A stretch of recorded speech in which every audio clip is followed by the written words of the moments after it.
Now, the greatest radio shows of all time.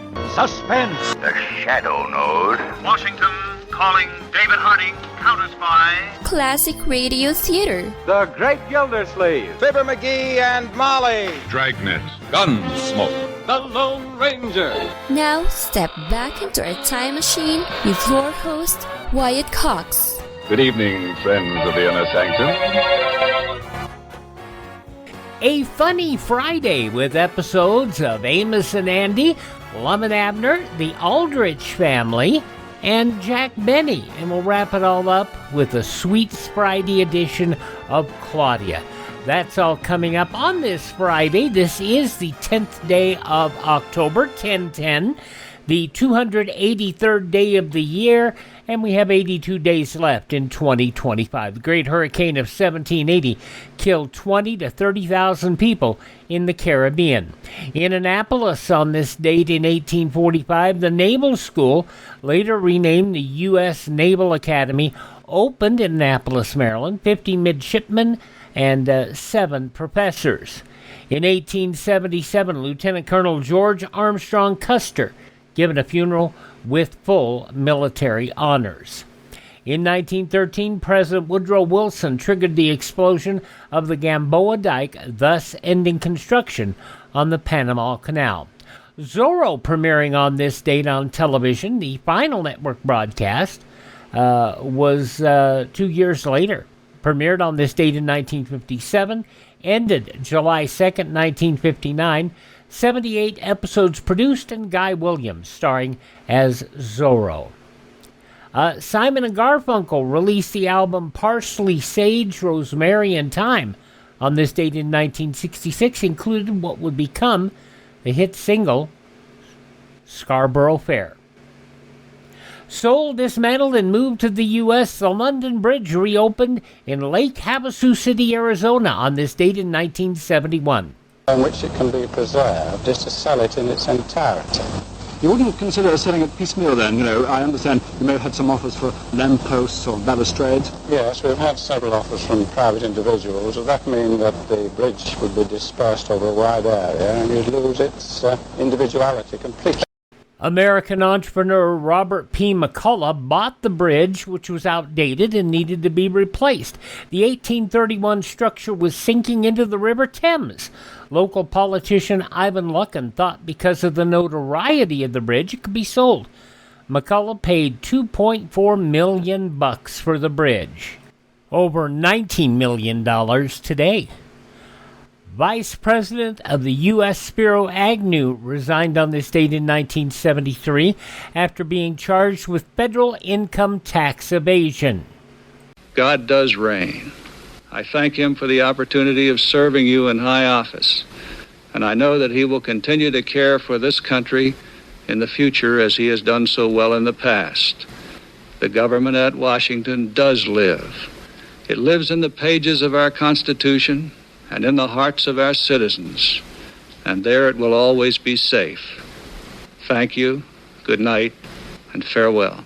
Agnew became the first vice president of the U.S. to resign in disgrace. That same day, he pled no contest to a charge of federal income tax evasion, that in exchange for the dropping of charges of political corruption. He was subsequently fined $10,000, sentenced to 3 years probation, and disbarred by the Maryland Court of Appeals. He would die in 1996 of leukemia. On this date in 1978, President Carter signed a bill into law authorizing the minting of the Susan B. Anthony dollar. Those coins that some people, still to this day, confuse as quarters because they're about the same size. Although the good part about them is if you set the machine right, you can use those dollars as dollars in vending machines. And you don't have to have the coin, you don't have to have the bill acceptors. 1979, Pac-Man arcade game released to the Japanese market by Namco. In 1985, fighter jets forced an Egyptian plane carrying the hijackers of the Italian cruise ship Achille Lauro to land in Italy. Gunmen taken into custody. Secretary of State George Shultz said the action taught terrorists a lesson. Terrorism must have cost to those who perpetrate it, and we must do everything we can to bring it to an end. Apparently they didn't learn their lesson very well, did they? In 2002, the House voted 296 to 133 to give President George W. Bush broad authority to use military force against Iraq. The Senate would follow suit the next day. In 2008, Connecticut's Supreme Court ruled gay couples had the right to marry. It was on this date in 2014. 17-year-old Malala Yousafzai, who survived an attempted assassination by the Taliban in 2012 for her support of girls' education, became the youngest recipient of the Nobel Peace Prize. He's from India and I'm from Pakistan. We will try to build strong relationships between India and Pakistan. She received that Nobel Prize jointly with 60-year-old Kailash Satyarthi. And it's still one of the most despicable acts I can ever think of. And part of the reason why a number of these terrorists, it'll be impossible to ever obliterate them. It really will be. But that's why we have to keep trying. Hurricane Michael made landfall on the Florida Panhandle on this date in 2018 as a catastrophic Category 5 hurricane. 57 people killed in the U.S., 45 of them in Florida, an estimated $25.1 billion in damage. Over $32 billion today. And I remember when Michael landed well. What was so ironic is that the radio stations couldn't transmit because I remember watching the big station WPAP. They had a hole in the roof, and their big relay towers were twisted and torn down, and their satellite dishes were down. And a good friend of mine who was their engineer had fortunately been able to engineer up enough broadband that they were able to keep streaming. And there was enough internet around that area for people to recover after the storm. But boy, I remember that night, and I remember hearing those people cry. It was so sad. And that was 7 years ago today. Ben Bernanke, Douglas Diamond, Philip H. Dybvig jointly awarded the Nobel Memorial Prize in Economic Sciences on this date 3 years ago today. Passing away on this date in history, Eddie Cantor. Supposing I gave you the lowdown on the Elaine Barry and John Barrymore wedding. Swell. You know, Elaine Barry didn't come out there to marry John Barrymore. Came out there to visit another romantic young actor. And when she found out I was married, she just fell right into John Barrymore's arms. That's all there was to it. Broke her heart, yes. Cantor had wonderful timing. He was a good singer and very, very funny comedian. Eddie Cantor passing away on this date in 1964. Actor Yul Brynner also passing away on this date. Orson Welles passing away. I feel bad for Yul Brynner. He passed away the same date as Orson Welles in 1985. Teresa Graves passing away on this date, as did Christopher Reeves. Alex Karras, the country singer Cal Smith. Hello, country bumpkin. And passing away a year ago today, the widow of Robert F. Kennedy Jr. and the sister-in-law of JFK, Ethel Kennedy, passing away 1 year ago today. Birthdays on this date of people who are no longer with us include the composer Giuseppe Verdi, actress Helen Hayes, the jazz pianist Thelonious Monk, and filmmaker Ed Wood. All born on this date, they have departed this mortal coil. Hi, this is Jeff Foxworthy. It is now time for the birthday announcements. The following people are now officially older than dirt. From E.T. and Patch Adams, Peter Coyote, 84 years old today. From Game of Thrones. Yeah, Game of Thrones, I'm saying it right. Charles Dance is 79. Any man who must say, I am the king, is no true king. I'll make sure you understand that when I've won your war for you. From Game of Thrones, Charles Dance 79, and he's right. I mean, it's like Adam West used to say, I never had to tell anybody I was Batman. They knew I was Batman. They could see it. Actor Ben Vereen, 79. David Lee Roth, 71. Tanya Tucker, 67 years old today. From Saturday Night Live and from Monsters Universe, Julia Sweeney is 66. Have fun, kids! I'll just be here listening to my tunes. From Monsters Universe, Julia Sweeney, 66. Ariel, the Little Mermaid, Jodie Benson, or the voice of Ariel, 64 years old today. From Saved by the Bell and Extra, Mario Lopez is 52. Racer Dale Earnhardt Jr. turns 51. If you can pull anything from Pocono, it's turn 3, how the car gets through the center of turn 3 and the exit of that corner is very similar to the center and exits of these corners. Some of the characteristics that the car has and what makes the car work well in turn 3 at Pocono probably would help here.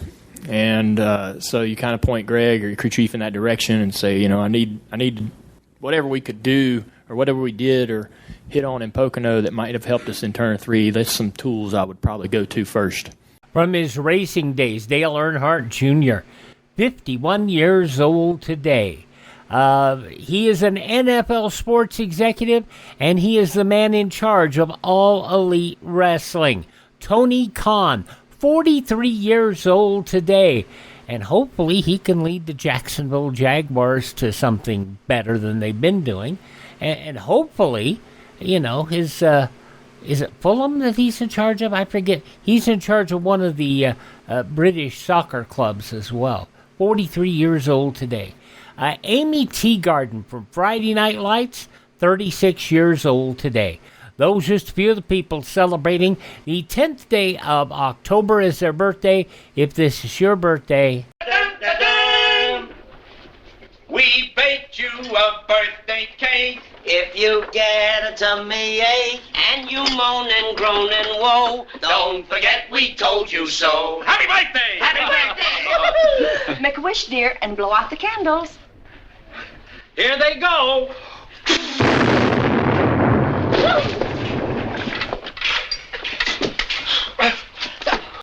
You wouldn't expect that from the Stooges?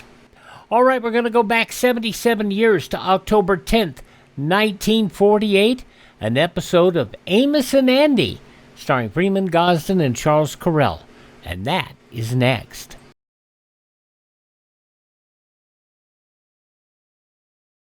A well-designed school can be more than a fine building and a place for learning. It can also protect the children, the teachers, and the whole neighborhood, too, if the architect has designed the school to serve as a community fallout shelter as well. Over 13,000 architects and engineers have been trained in fallout shielding techniques. To learn more about building fallout shelter into new schools, contact your local civil defense director. And we go back 77 years, October 10th, 1948, as Kingfish tries to get Andy nuptialated with a big fat heiress named Lulu Mae Simpson. 77 years ago, October 10th, 1948. Say, Amos, this seems like Sunday. It is Sunday. You see, Andy, we is on the radio now every Sunday on CBS for Rinso. That's right. Rinso, the new Rinso with Solium, brings you the Amos and Andy Show.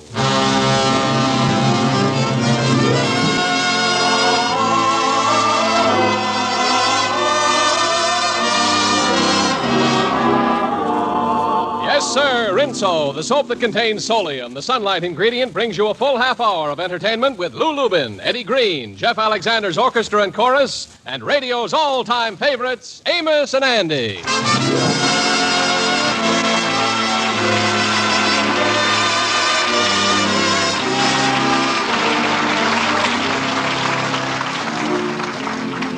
And now, Lever Brothers Company, the makers of Rinso, invite you to sit back, relax, and enjoy Amos and Andy.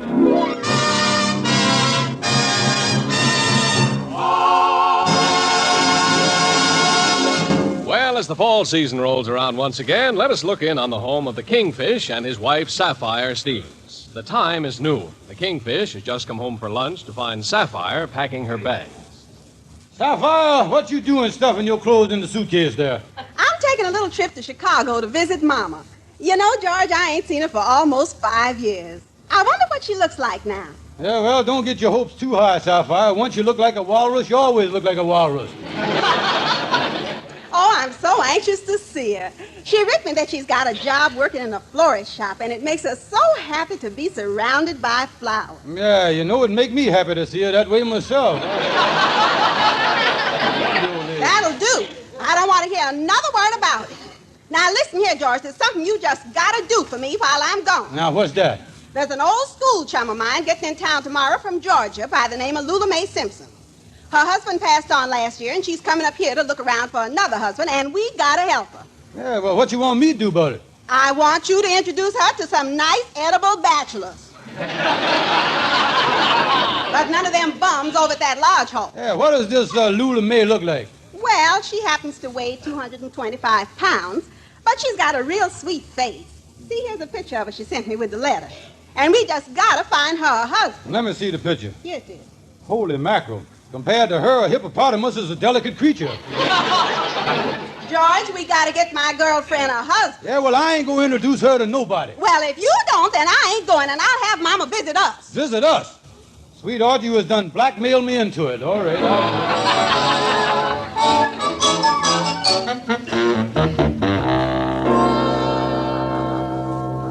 Well, Henry Van Porter, come in. I ain't seen you for months. Oh, charming to see you, Kingfish. Yeah, tell me, Henry, did you have a nice summer? Oh, yes, we had a long motor trip.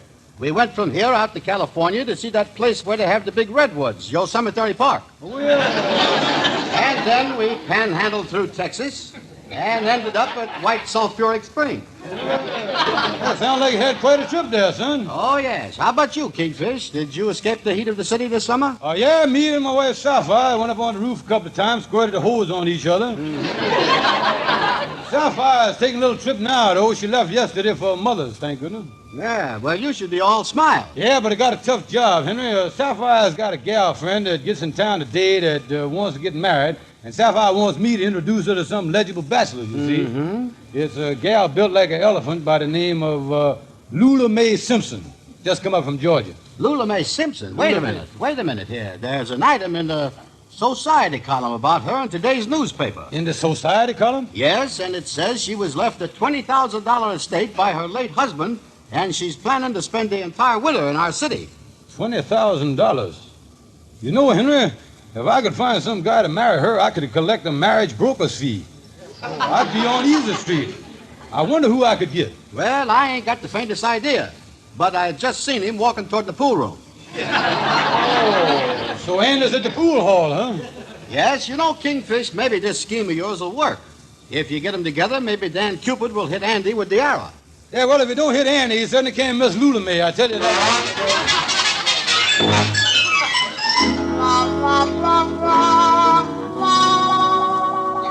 Now, when Andy come into office here, if I can just make him think that I was a marriage broker, maybe I can stick him with that fat gal Lulu Mae, and that way get a credit of $20,000. Oh, yeah, he come now. I'll get on the telephone here. Hi there, Kingfish. What you doing? I was a marriage broker, Andy, with clients all over the world. There's a big shortage of women. Right now, I was waiting for a long-distance call from Australia. Australia? Wait a minute. Here it come now. Hello? Who is this, Australia? Oh, hello, Aussie. What's the trouble? Oh, you say you was at the church waiting to get married and you can't find a wife, huh? Well, that's too bad. I see. Yeah, well, my advice to you is to grab the first good-looking kangaroo that comes along. Yeah, order all spoken for, huh? Oh, this shortage is really worldwide. Sorry I can't help you. Well, goodbye. Happy boomerang to you and all that stuff. See you later. Goodbye. Say, Kingfish, what is this worldwide thing you talking about? Andy, it's a shortage of women. You know, of course, that there's a shortage in women. I'll say. The one I took out last night only came up to my belt buckle. No, Andy, I mean that there ain't enough women to go around. Ain't you heard about it? No, the drought ain't hit me yet. I was just figuring the other night, on the basis of smooching, this has been my best year since 1941. No, there's a shortage, Andy. Matter of fact, statistics prove that within the next 10 years, if the shortage of women keeps up, 1 out of 5 babies will be born without a mother. What is they doing about the situation? Well, with the shortage in this part of the country, we has got to bring women from another part of the country where they got a longage, you see. Oh, yeah. The situation is bad, ain't it? Yeah, well, maybe I ought to do something about this shortage of women. Yeah, you're right. Now, you as my pal, maybe I can help you. Let me look at my list here. Yeah. Wait a minute. Look. Here, I got it. Holy Moses, you was in luck. There's one that's just been imported from Georgia that's worth $20,000 in cash. $20,000? Sounds like she's a lovely woman. I'll take her. What's she look like? Her name is Lulu Mae Simpson. Or maybe I got a picture of her here. Yeah, here she is right here. Look at that. Wow. The way she's puffed out there, she must have that $20,000 round her waist in a $1 bill.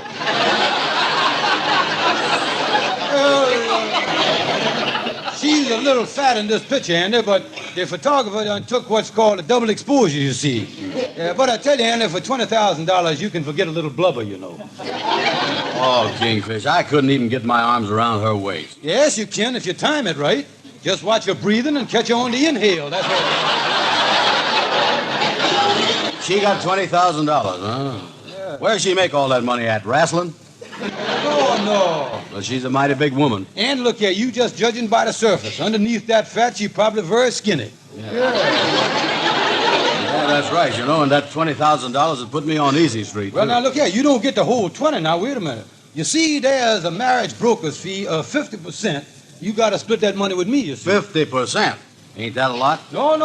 Well, don't forget, I'm gonna help you now split the expenses of the courtship with her. Oh. The cost of the engagement ring and all that stuff. Yeah, but how come you taking 50%? Oh, that's the fee set by the government, and on all marriages where the broker arranges the marriage before the groom ever sees the bride. Oh, that's in the Constitution. That's what they call the pig in the poker amendment. Well, okay, it's a deal. I'll give you 50%. You think this thing is going to work out good for me, Kingfish? Oh, Andy, with all that dough, you be going around saying, I is in the money, and it's gonna be a great day. When you're down and out, lift up your head and shout, there's gonna be a great day. Hallelujah, brother. Angels in the sky promise that by and by that's gonna be a great day. Hallelujah. Gabriel will warn you, some early morn you will hear his horn. A root toot toot, it's not far away. Hold up your hand and say, there's gonna be a great day. Hallelujah. Mama. When skies were dark came Noah's Ark. Amen. When lions roared came Daniel's Lord. Amen. Lord helps those who pray, and on Judgment Day, if you believe he will receive you. Amen. Gabriel will warn you. Some early morn, you will hear his horn. It's not far away. Hold up your hands and say, there's gonna be a great day. Great days are coming. Gather round, you congregation. Get yourself right to that station. There's gonna be a great day.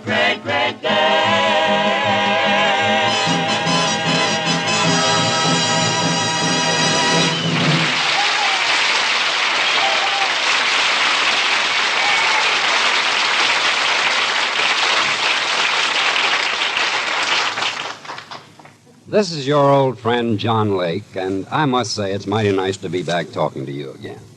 Especially about wonderful new Rinso with Solium. You know, every time I saw a Rinso wash last summer, with all those white clothes whiter than new and gay washable colors even brighter than new, I said to myself, John, you're not going to be really happy until you're back on the air telling people about new Rinso. Now, only new Rinso can do this amazing thing. White clothes actually come whiter than new, and washable colors brighter. I think that's really something. Matter of fact, today's Rinso is so different from ordinary soaps, you can even dry clothes indoors on a rainy day, and they'll turn out swell. Rinso with Solium puts sunshine in your wash. Now, this sounds marvelous, But if you've ever tried new Rinso, you know it's absolutely true.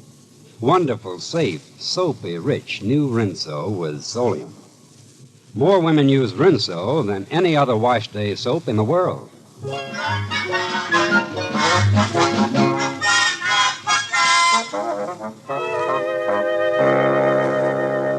hello there, Andy. What you doing standing outside of Shorty's barbershop? Hello, Amos. I'm waiting for the Kingfish. Did you hear the big news about me? About you? No, I ain't, Andy. What's happened to you? I'm going to get nuptialated. You gonna get what? That got me a little there. What you gonna get? Well, to an ignorant fellow like you, that means I'm going to get married. In other words, Amos, I'm going to enter into holy deadlock. Tell me this. Why is this happening all of a sudden? Listen, Amos, in 10 years, there's going to be 5 babies born to every short mother. I don't exactly understand what you're talking about, Andy. Who is you marrying? Well, she just got to town from Georgia in a poke. She's a pig. Well, I got my constitutional rights, all right. Yeah, I don't understand this, Andy. Well, don't worry, Amos. I was getting $20,000 worth of blubber. Yeah? Here comes the Kingfish now. I'll see you later. Yeah, well, drop over to the house sometime after you have your head examined. So long. Yeah, I'll do that. So long. Hi, Kingfish. Well, hello there, Andy. Say, listen, you didn't tell Amos too much, did you? Oh, he's so ignorant he don't know what I'm talking about, no way. Well, come on, let's get on in the barbershop here and see Shorty. Hi, Shorty. Well, there's my pal. How is you? Well, I'll be doggone. Look who, what's cooking. I get hired, fella.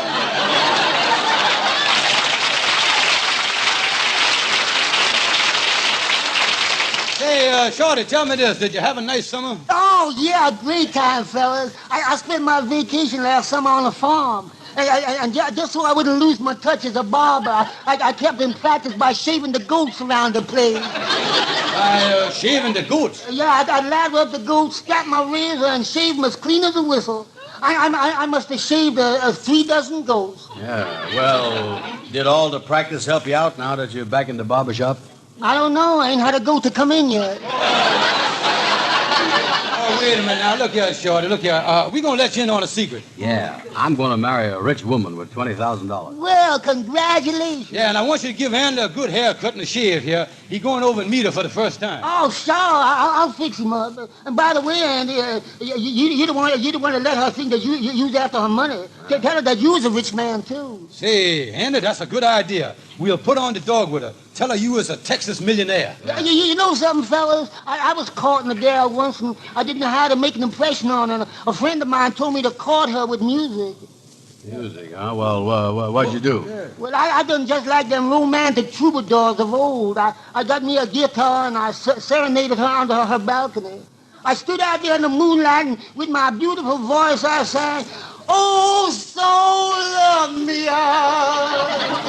Hey, that's great, Shorty. What did the gal say? Oh, she said, Shorty, that's the most beautiful music. You got the sweetest voice I could listen to you singing forever. You got stop the music.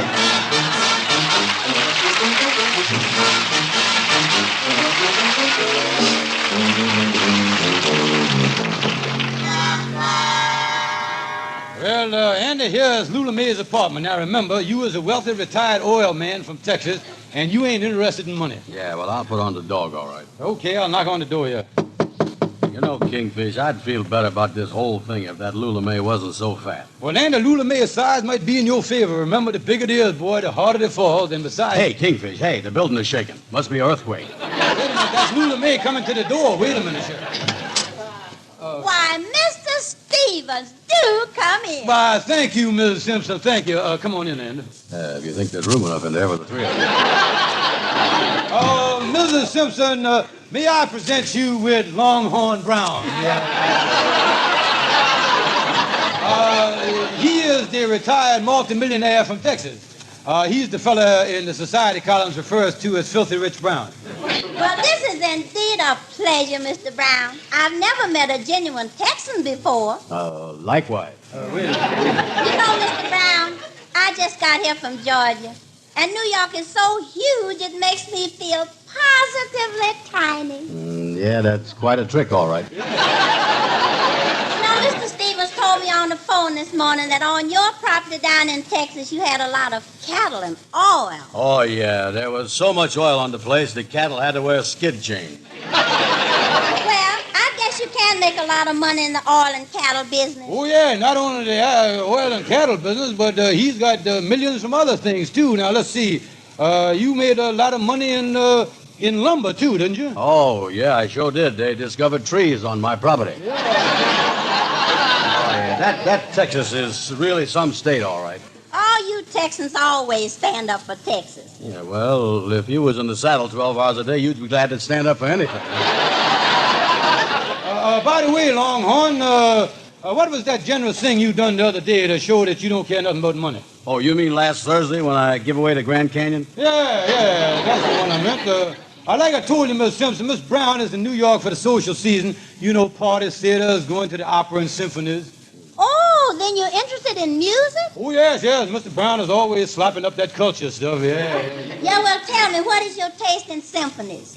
I don't know. I ain't never tasted none. I forgot to tell you, Miss Brown, your travel agent called this morning and wanted to know if you was going to Europe on the Queen Mary or the Queen Elizabeth. Oh, yeah, well, did you take care of it? Yeah, I told him to buy both. Hope you'd make up your mind when you got down to the pier.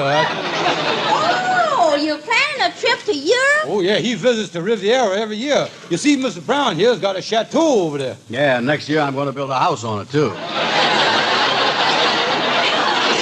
know, Mr. Brown, you're one of the most charming men I ever met. Yeah. I do hope I'll see you again. Oh, yeah, well, you will, Miss Simpson. After all, I don't think Miss Brown will hold it against you just because you only got $20,000. Oh, no. I has always wanted to get to know the poor peoples better. Yeah.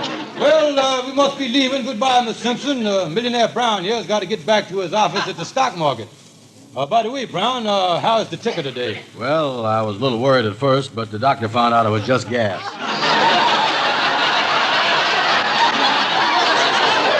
Well, so long, Miss Simpson, so long. Wait a minute. Miss Brown, there was something you wanted to ask Mrs. Simpson. There was? Yeah, remember you was telling me how delightful it would be if you and her had supper together this evening? Oh, that would be lovely, Mr. Brown. Yeah, well, don't cook nothing special. I'll just take potluck.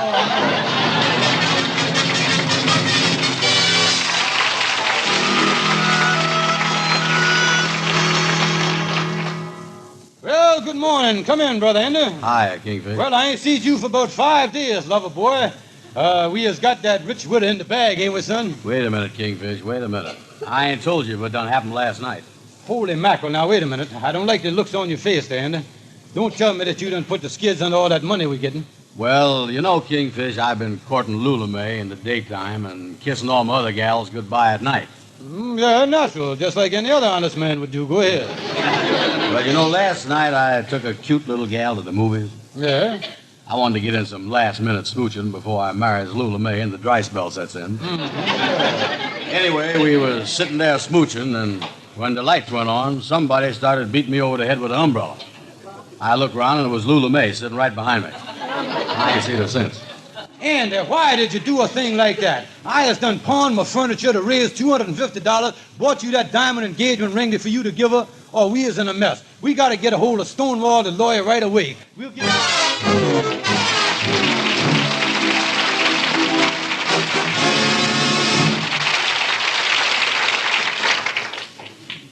You know, I traveled around some last summer, and everywhere I went, I made it a point to ask housewives how they like new Rinso with Solium.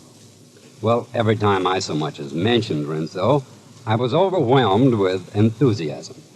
You'd think the women were selling Rinso, not I.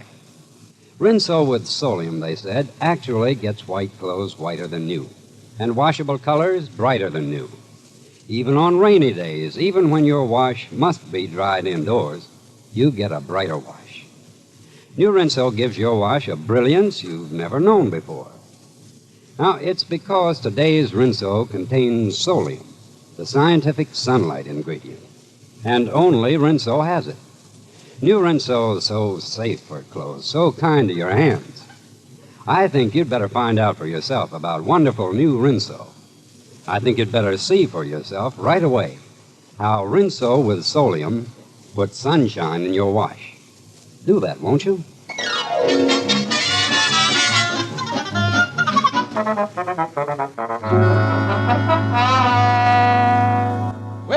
Stonewall the lawyer, come in. Yeah, I'm sorry I was late, boys. I've been in court today defending a woman client. Yeah, what happened? Well, some woman called me up and asked me if I would defend her in court, give her some tips on how to beat the case. Yeah, go ahead, explain. I told her I couldn't get there till the last minute, but I give her some advice on the phone and told her how to act going up to the witness stand. I told her roll her eyes at the jury and smile and wink at the judge and wear a form-fitting satin dress with the sheer nylon holes. Yeah, how'd she come out?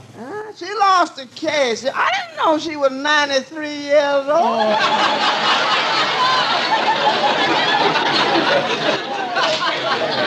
Well, now, wait a minute, Stonewall. Look here. We has got a problem, too, You see, I'm going to tell you a secret here now, and we need some advice on it. You see, Andy is engaged to a wealthy widow, and last night, she caught him smooching in a moving picture show with another gal. She was sitting right behind him, Andy's sitting there with another gal right up in front of her, smooching there, and now she won't even talk to him. Yeah, and the funny thing is, she's worth $20,000. Won't talk to you, huh? Not a word. Yeah, why don't you play on her sympathy? Let me tell you, I saw a moving picture once where a fella had a fight with his gal, and he went off and joined the French Foreign Legion. And when his gal heard about it, she was so broken-hearted, she forgive him for everything. Say, Andy, that is it. We'll get Lulu Mae to think that you was in the French Foreign Legion.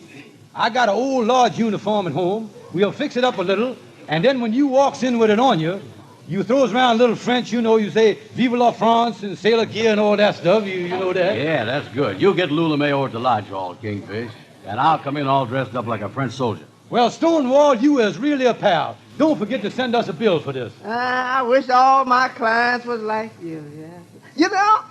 I had one client, I worked like a dog to get him off on a murder charge. I give him the advantage of all of my legal experience. He was so ungrateful, he didn't even pay the bill I sent him. You mean defended him in a murder charge? Well, maybe he didn't, the bill didn't even reach him. Oh, he got it all right. I even got proof he was carrying the bill in his pocket. Well, how could you tell? This morning it come back from Sing Sing all scorched round the edges. Oh,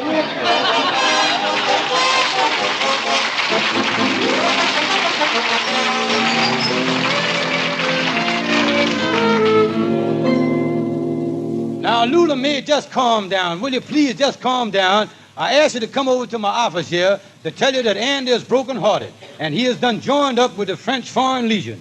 He's even wearing the uniform. The French Foreign Legion?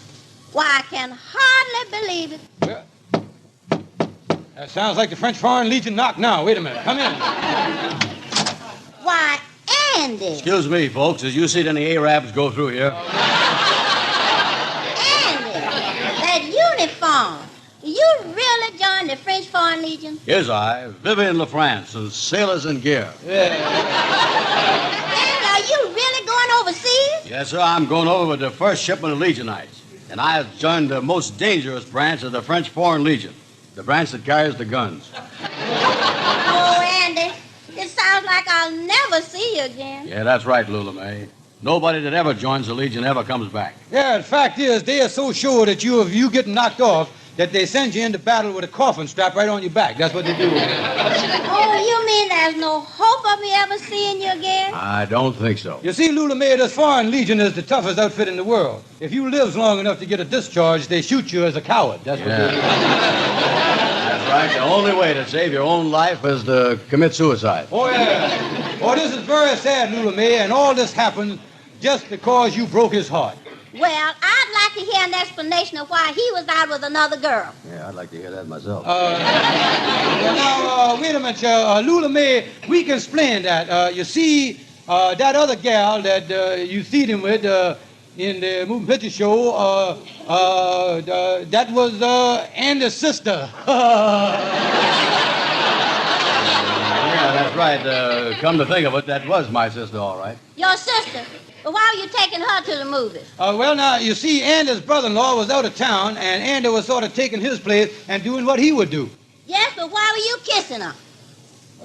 Well, you see, Andy can't help it if his brother-in-law is a little affectionate, you know. He can't help that. Yeah, but Ann, if this is true, why didn't you explain it last night? Well, it's pretty hard to talk when somebody's beating you over the head with an umbrella. Well, Andy, dear, I've decided to forgive you. Oh, this is great. Look here, honey. I done bought you your engagement ring. Here you is. Oh, Andy, this is wonderful. Oh, that's a real diamond there. Yes, sir. Yeah, you know, Andy, little old me is just crazy about little old you. And little old me is just crazy about big fat you. Well, folks, everything is all set for the wedding. Yeah, stop by the telegraph office and wire the Foreign Legion not to count on me this time. Don't worry, my love birds. I'll send a straight telegram direct to General de Gaulle.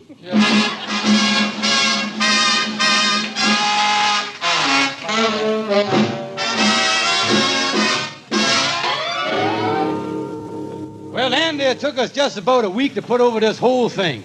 Tomorrow you marries the rich widow. And just to think, we gets 20,000 smackers. Yeah, but this courtship has done cost me money, you know it? Yeah, well, don't forget, I put up $250 of it, and I want my half of that $20,000. In fact... Yeah. Well, Sapphire, when did you get back in town? Hello, George, dear. Hello, Andy. Hi. I got in about 2 hours ago. Well, Sapphire, I got a big surprise for you. Some wonderful news. Your friend Lulu Mae is getting married tomorrow. Why, George, that's wonderful. Oh, I must go call her up. Oh, and before I tell you about the groom, I just want to say that it was a lucky thing that society column told about her inheriting $20,000 from her first husband. Oh, I'm so glad. I told her to put that in the paper so she could hook a rich husband. She ain't got a nickel. Oh, wait a minute.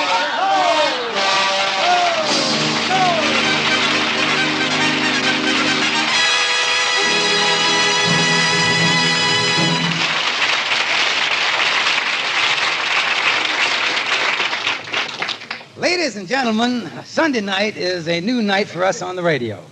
If you have an opportunity, we would appreciate you telling your friends of this new time each Sunday night for the Amos and Andy Show on the Columbia Broadcasting System. And we'd appreciate one more thing, folks, and that's when you go to your grocery store. Yes, ladies and gentlemen, we would greatly appreciate you buying Rinso, the new Rinso with Solium. You'll be surprised and delighted at the new Rinso. Thank you, and good night, folks. See you next Sunday. Be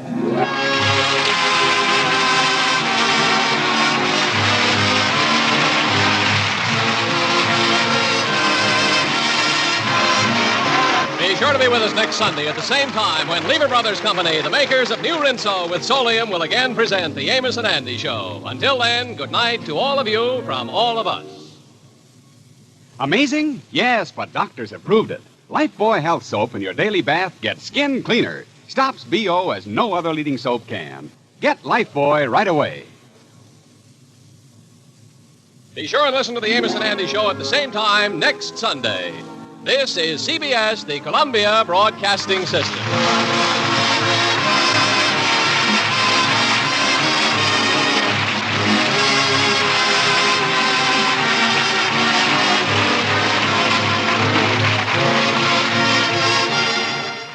From 77 years ago, October 10th, 1948, Amos and Andy here on Classic Radio Theater with Wyatt Cox. Coming up next, Lum and Abner.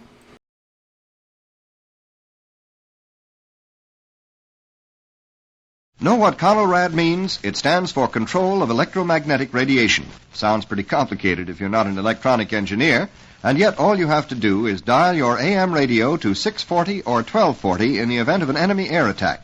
And thanks to CONELRAD, you will continue to receive official information. Remember, in times of civil defense emergency, for official news and civil defense instructions, dial CONELRAD at 640 or 1240 on your AM standard radio. And if you think it sounded complicated, it was complicated, both from everybody's end. Because on the radio station side, they were still using all those old tube-type transmitters with crystals. You didn't have the ability just to simply dial it like you did or push buttons like you could the radios and transmitters today. It was crazy. It never really worked right. Thank goodness we never really had to use it.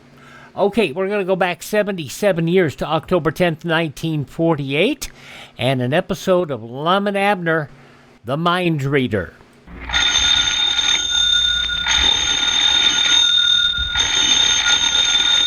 Granny, is Abner. I believe that's our ring. Aw. Frigidaire presents the new Lum and Abner show.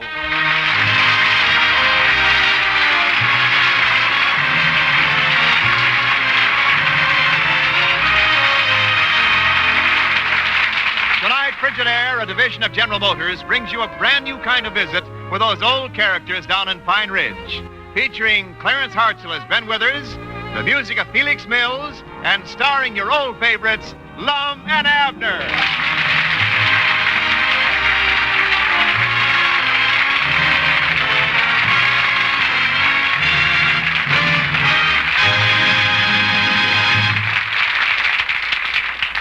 America's #1 refrigerator is Frigidaire. Yes, any way you look at it, America's #1 refrigerator is Frigidaire. #1 in popularity, for more Frigidaire refrigerators serve in more American homes than any other make. #1 in thrilling new advantages, as you can see for yourself at any Frigidaire dealers. And #1 in dependability, for Frigidaire refrigerators are made only by General Motors. And this association of experience with experience, of skill with skill, is your guarantee of lasting satisfaction. So when it comes to a new refrigerator for your home, remember this. The first name you think of is the right one to buy. Frigidaire, America's #1 refrigerator.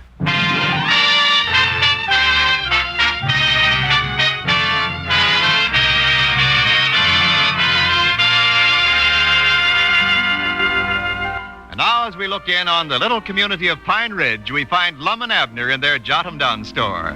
Lum is consulting a mind-reading book. Listen. Abner, how can I ever learn to read your mind if you keep acting like you ain't got one?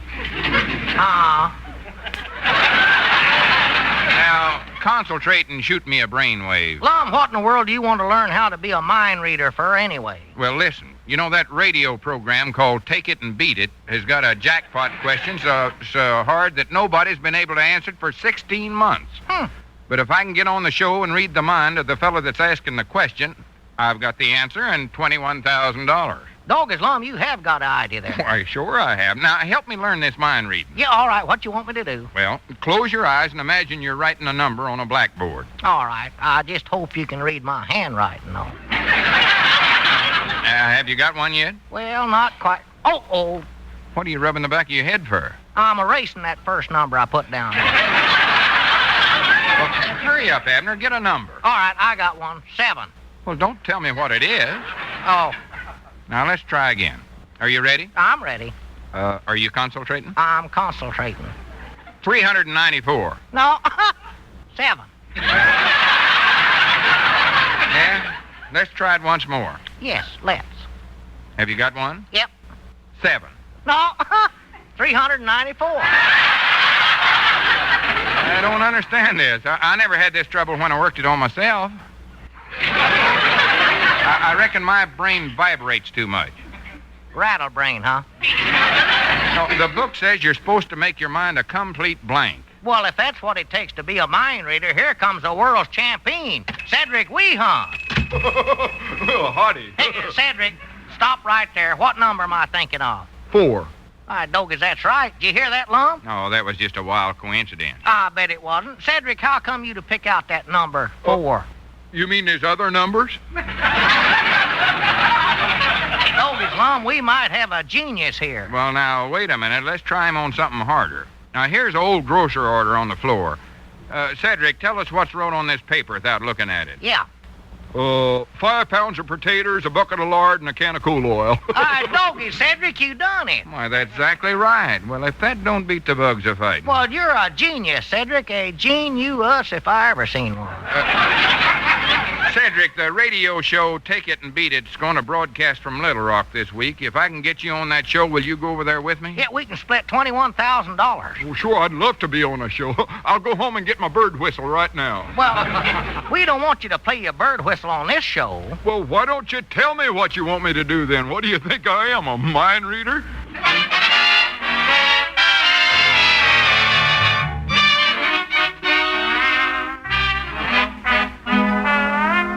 Insure Cedric's head. What do you want to do that for, Lum? Well, Squire, I don't want to tell you right now. I just want to get some kind of a policy that'll insure Cedric again learning anything. Got to keep his mind a complete blank. This is the safest policy I ever wrote right here. What you want's a blank policy, Lum. I've got one here on my desk somewhere, I know. Yeah, come over here, Cedric. You'll more than likely have to sign something. Yes, Mom. By the way, Lum, here's a letter I think we ought to do something about. It's from old J.J. Leeds. Now, he writes, Dear friend, Squire Skimp, I hate to bring this up, but handwriting's kind of bad here. I think it says... But I need some cash bad. Yes, that's right. Wait a minute. Cedric, how do you know what's in this letter? You can't see it. Cedric, cut that out. Say, this boy might be a mind reader. Cedric, can you tell me anything else the letter says? Oh, sure says we had a lot of sickness lately and business is bad. Well, by George, this is amazing. So that's why you wanted him insured, huh? Well, yeah, might as well admit to it, Squire. Well, here, we better get the policy signed. Cedric, put your name down on this line right here. Yes, Mom. Oh, yeah, Cedric, we couldn't think of my name. I know it just as well as I do my own name. Yeah, that's fine, Cedric. Oh, well, what do you know? Well, this is a joke on me. Instead of giving Cedric an insurance application, I, absent-mindedly had him sign a personal manager's contract. Well... You done what? It looks like I've got exclusive rights to the greatest mind reader in the whole country.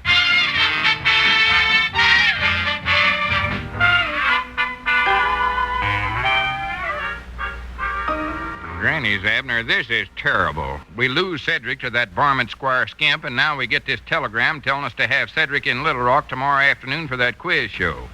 Oh, my goodness, look who's coming in. Well, howdy, Ben Withers. Just fine, thank you. Look, Ben, I hate to rush you out of here, but we got to figure out how to break Cedric's contract, so... Well, certainly, I'll be glad to help you, Lum. What you want is a good lawyer, and the man to get is Russell Altmeyer. Now, listen here, You've Ben. heard me mention George Burnbolt, haven't you, Abner? No, I don't believe I have. Well, Russell Altmeyer is George Burnbolt's cousin-in-law by marriage. Well... Evelyn married Ed Hausman. We don't care who was married to who. Neither did Ed. That's the reason they broke up. So then Evelyn married the youngest Burnbolt boy, whose Uncle Cecil married Pauline Hagg, spelled H-A-G-G. I don't care how it's spelled. So you see, Uncle Cecil's mother was an Altmeyer. Yes? His mother-in-law was a Hagg.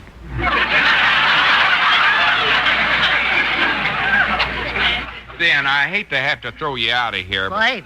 You want me to get a hold of Attorney Altmeyer for you? No, we don't. I'm sure he can take your case because he hasn't practiced much since the Webley case. No doubt you've heard about that. No, I don't believe I have. Abner, don't encourage him. Honest Ike Webley was accused of stealing a 1922 Buick. Who was? Yes. Nice fellow. Honest Ike was accused of stealing this car, and Russell Altmeyer took his case and proved him innocent. Well, good for Russell. Then it turned out that Honest Ike didn't have the money to pay Russell, so he gave him his car, a 1922 Buick. Well, that was nice of him. Well, I've got to run along now, but I'll get in touch with Russell for you, Lum. No, don't do that, Ben. Fine. So long. Let's see, where was we at now? Oh, yeah, Dad blame that Squire Skimp. You're taking advantage of a 6-year-old boy like Cedric. 6? Well, that big lummox is 24 if he's a day. Yeah, but Lum, his birthday's on February the 29th, leap year, so he just has one every 4 years. Granny's, wait a minute. You give me an idea there. Cedric's a minor. When did he take that up? I mean, he's underage. That contract he signed ain't legal. You watch the store, Abner. I've got a little business with Squire Skimp.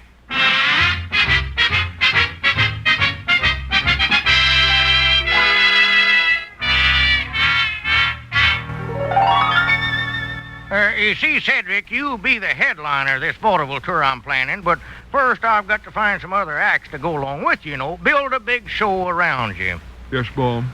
Now, here's an act that's at Liberty right here. Cato and his 7 singing coyotes. Big crowd getter, features patriotic songs. Sounds lovely. Here's another one. Lady Minerva, the mermaid. Only mermaid to be shot from a cannon. Like Buckwheat, huh? Lands in only 2 feet of water and comes up with the American flag on her dorsal fin. I put up the flag at school. Oh, now here's something here. Sensational act. Sensational seal act. Hot Lips Homer. The Henry Bussey of the Seals. Plays 5 different tunes, all popular. Only seal that can triple tongue. Can set in with the band when not performing. Has tux, will travel.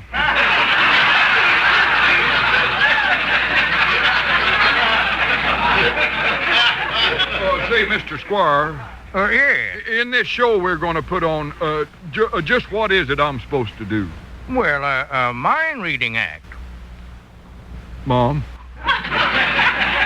You know that business where, Cedric, you can read minds, can't you? I don't think so. Why? Oh, my stars alive. Here, Cedric, if you can't read minds, how did you know what was in that letter I got from J.J. Leeds? Oh, Papa got one just like it, and I read his. Great balls of fire. Wait a minute, though. Didn't you mind read a grocery order at the Jot-'em-Down store? Oh, that was a list I lost there the day before. Mama always has me memorize them in case I lose them. Cedric, my boy, before I throw you out of here, would you give me a good swift kick? I'll swear I never heard it. Squire. Oh, come in, Lum. All right, Squire, I've got you right where I want you. You too? Yeah, in case you don't know it, Squire, Cedric's just a 6-year-old minor, so that contract he signed ain't legal. Well, yes, that may be true, Lum, but see, I also have a bona fide verbal contract. Uh-huh. Now, you can't sign a verbal contract, Lum, so that makes it entirely legal and binding. Well, now, however, Lum, if you're that anxious to get Cedric, I'll be more than happy to sell you this verbal contract for $500. Granny's, it's a deal. It certainly is, Lum. It certainly is.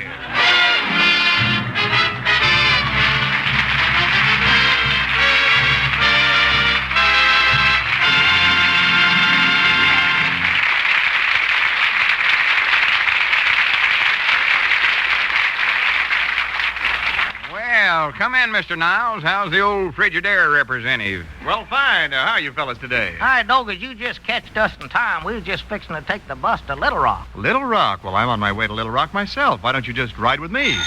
Will there be room for all of us? Sure. Almost as much room in that car as there is in a new Frigidaire. Oh, there you go, Osborne. You can find more ways to bring up that subject. I believe that was our ring, Lum. Yeah, I'll get it. Hello, Jot-'em-Down store. Lum Edder's talking. Ma? Well, no, just a minute, Miss Dilbeck. Mr. Niles, the Frigidaire representative, is here right now. I'll get him to answer your question. Mr. Niles, would you like to talk to this lady on the party line? Sure, I'll be glad to. Hello. Why, certainly. Of course. Why, in Frigidaire refrigerators, you can keep anything that needs refrigerating. You see, you have the right kind of cold for everything. Freezing cold for frozen foods, moist cold for storing foods uncovered, super moist cold for fruits and vegetables, normal cold for bottled goods. But the important thing about cold is... just a moment, please. Say, Lum, I can hear phone receivers clicking all up and down the line. What's going on? Oh, nothing. You're on the party line. They're just listening in. Go ahead and tell a whole bunch about it. Oh. Well, folks, the important thing about cold in a refrigerator is that you always have plenty of it when you need it and at low cost. That's why it's so important to choose a Frigidaire refrigerator. For Frigidaire, and only Frigidaire, has the Meter Miser, the simplest cold maker ever built. The Meter Miser is the heart of Frigidaire, the powerful heart that keeps pumping cold every hour of the day, year after year. Yes, the Meter Miser is so powerful, it can keep even the biggest Frigidaire refrigerators filled with cold, even in the hottest weather. Yet the Meter Miser is so economical, it cuts current cost to the bone. No wonder Frigidaire with a meter miser is America's #1 refrigerator. Well, thank you for calling. Granny's Mr. Niles, they ought to call you old meter miser. I bound you if a body could peek inside that head of yours, all he'd find's an ice cube.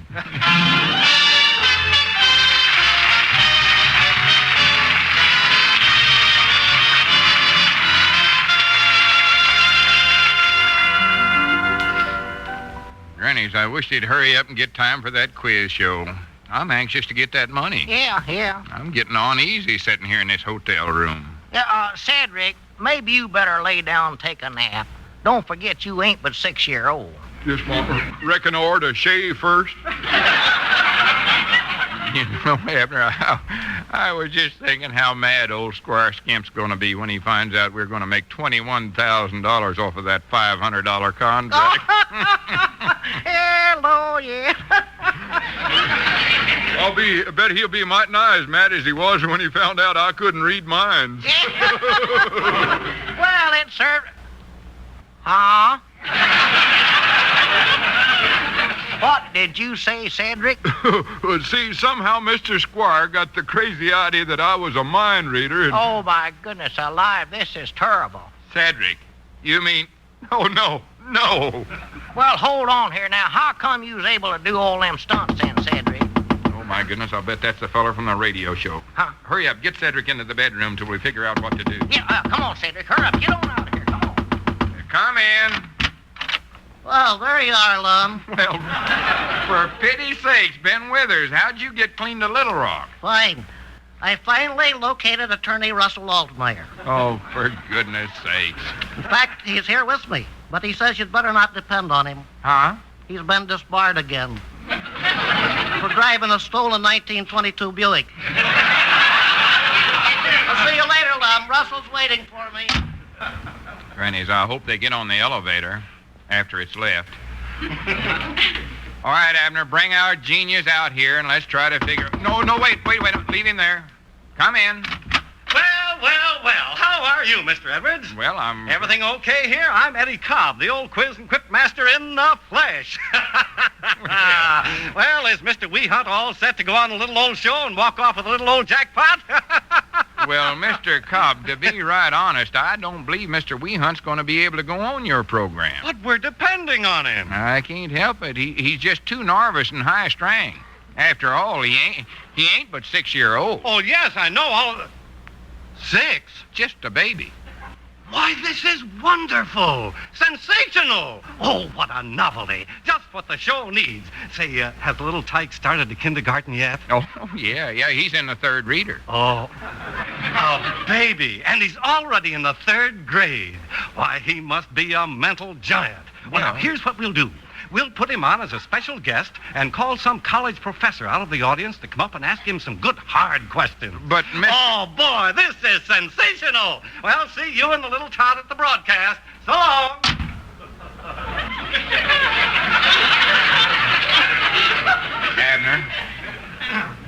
Abner, did you hear any of that? Every single miserable word of it. Oh, me. Oh, my. Wait a minute. Do you think you could go out and buy an encyclopedia and a large pair of rompers? I think I'm getting an idea. Uh-oh. We're going to make Cedric memorize the answers to the questions that college professor out of the audience is going to ask him. Yeah, but how we know what questions he's going to ask? Because you're going to be the college professor. Me? From Harvard University.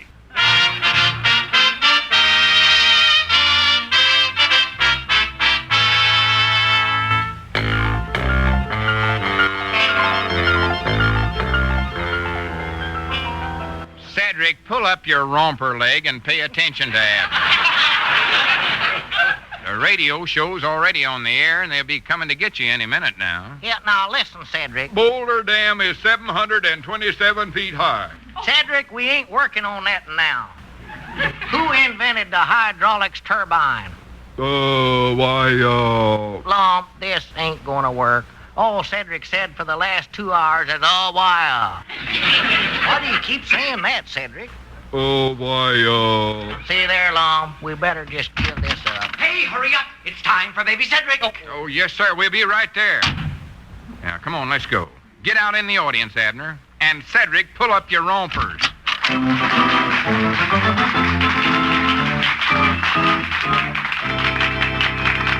Well, thank you, Mrs. T.J. Biberson of 224 Fontanelle Street, South Oak Grove, Arkansas. Well, Harry, what's Mrs. Biberson's score? Got it right here, Eddie. Well, let's have it, Harry. All right, Eddie. Mrs. T.J. Biberson of 224 Fontanelle Street missed only 5 out of her 5 questions. T.J. Biberson!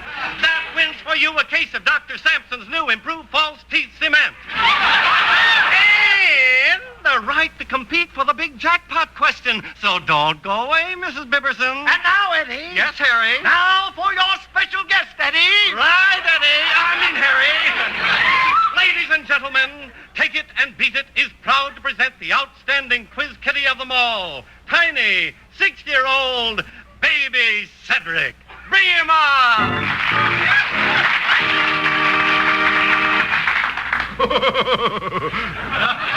Hello. Hey, wait a minute. Not you. Get out of here. Where's the baby? I'm him. You? Aren't you a little large? Oh, not for my height, no. Cedric, I understand you're in the 3rd grade already. Is that true? Oh, why, Yeah. Are you a pretty outstanding student there? Yes, Mom. I'm the only boy in the 3rd reader with a Social Security card.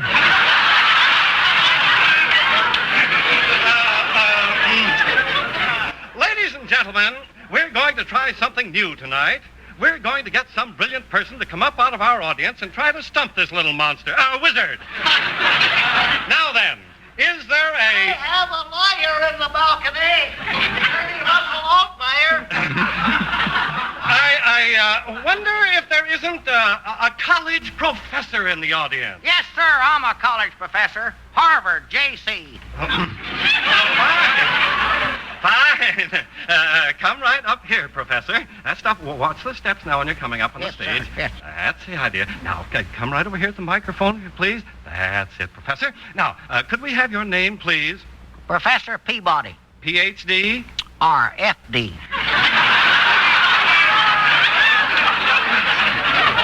Old Harvard, you say, huh? And what do you teach there? Oh, spelling, numbers, deportment, geography, stuff like that. Professor, I want you to meet our guest, baby Cedric. You've never seen this boy before, have you? Never in my whole life. Hello, Mr. Abner. All right, Professor, we're going to turn baby Cedric over to you now. Try and stump him. Yes, sir. Baby Cedric, how high? Boulder Dam is 727 feet high.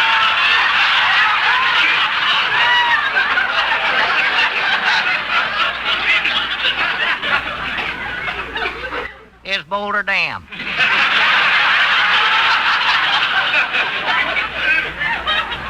I done answered that. Well, don't go so fast. Who invented... J.B. Francis.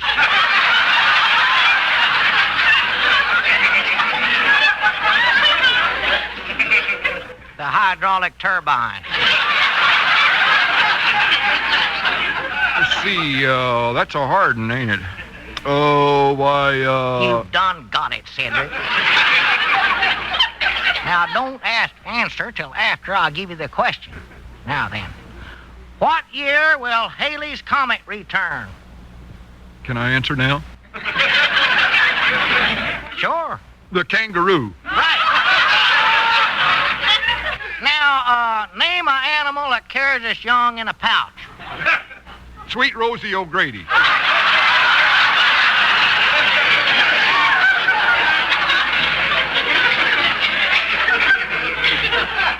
Right. Now, name a song in which... wait a minute, Cedric. I don't know, but I believe we're a little mixed up here. Yeah, we better get out of here. Come on, Cedric. Boulder Dam is 700. Come on out of here.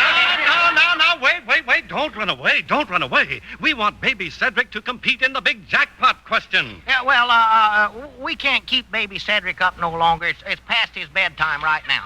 Oh, no. Ladies and gentlemen, this is the big moment we've all been waiting for. As you know, the jackpot has built up to $21,000 in cash, plus a one-year subscription to Modern Priscilla.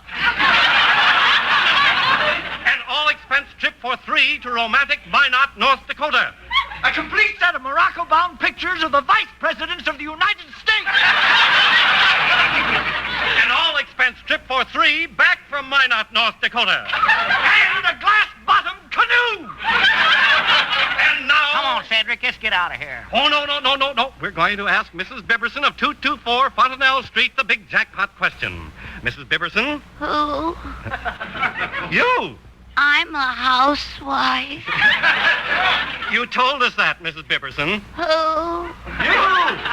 I'm a housewife. Oh, you're a great sport, Mrs. Bibberson, a great sport. Now, listen closely. A native citizen of the United States of America is in his hometown. He can walk less than 100 miles in any direction and hit salt water. Where is he? Salt Lake City. Oh, I'm sorry, Mrs. Bibberson. I'm sorry. Give that lady another case of Dr. Sampson's new improved false teeth cement. It's too Salt Lake City. Oh, no, I'm sorry. What have you got against Salt Lake City? Get out of here, Spam. And now we'll ask our guest contestant, Baby Cedric. Are you ready, baby? Mom. A native citizen of the United States of America is in his hometown. He can walk less than 100 miles in any direction and hit salt water. Where is he? Oh, why, Would you repeat that? I said, oh, why, That is absolutely correct. A liar! Congratulations, baby Cedric!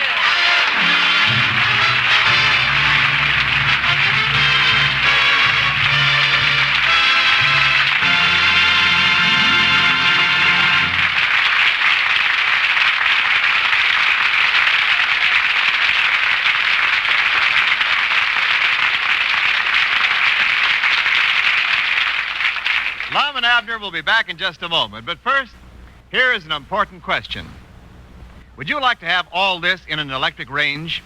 An oven so automatic that it can cook a meal all by itself while you're away from home?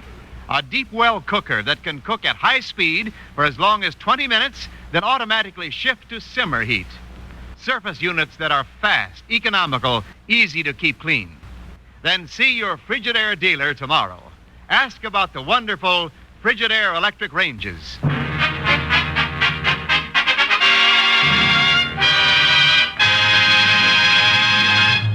Well, here's the figures on our winnings.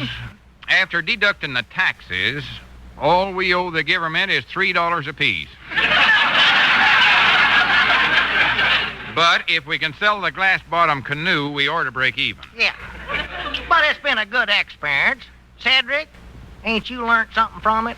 Yes, Mom. Boulder Dam is 727 feet high.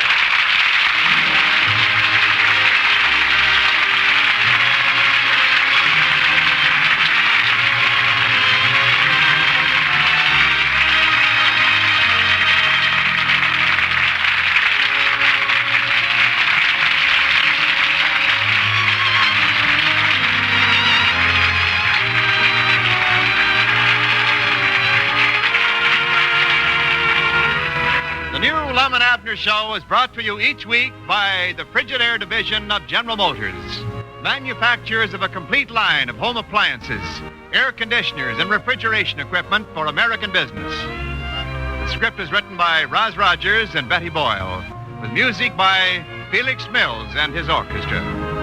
So until next Sunday night, same time, same station, this is Wendell Niles saying good night for Frigidaire, America's #1 refrigerator.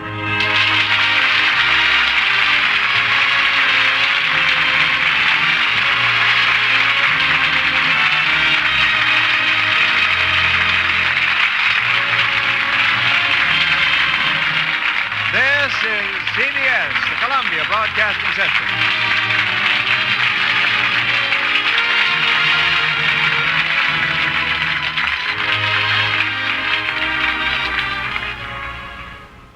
"77 years ago, Sunday, October 10th, 1948, Lum and Abner here on Classic Radio Theater with Wyatt Cox.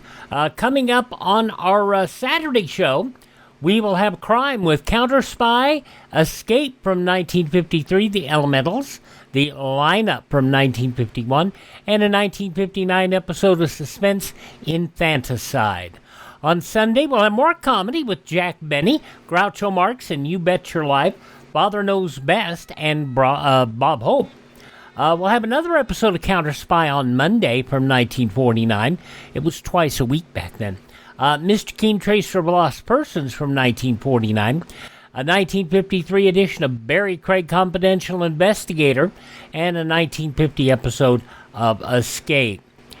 Comedy on Tuesday with My Favorite Husband, starring Lucille Ball, Jack Benny, Charlie McCarthy with the incomparable Hildegard, and Milton Berle. On Wednesday, we will have Nick Carter, Master Detective, The Adventures of Philip Marlowe, The Shadow, and The Whistler. Thursday, Mark Trail from the comics, Inner Sanctum Mysteries, and an episode of Gunsmoke, and Have Gun Will Travel, dramas and westerns on Thursday. And next Friday, we will also have another episode of Amos and Andy, George Burns and Gracie Allen, the Aldrich Family, and another episode of Lum and Abner. That's all coming up the week ahead here on Classic Radio Theater with Wyatt Cox. Next, Henry Aldrich, and he's in demand. 2 girls after him.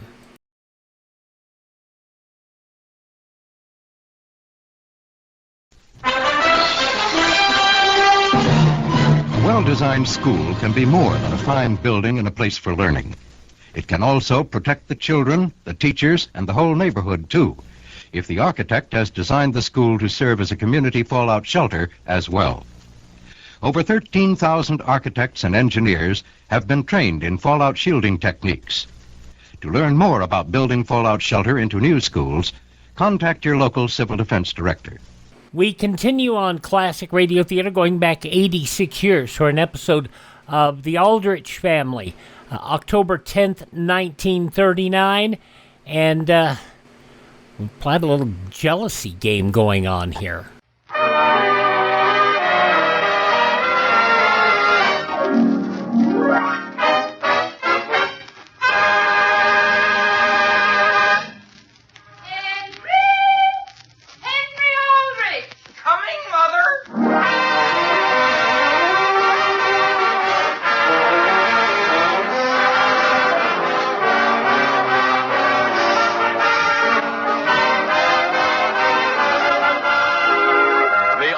Family, written by Clifford Goldsmith, featuring the Broadway stars Ezra Stone and this week's special guest, Betty Field. Brought to you by Jell-O Puddings, those delicious new desserts all America's talking about.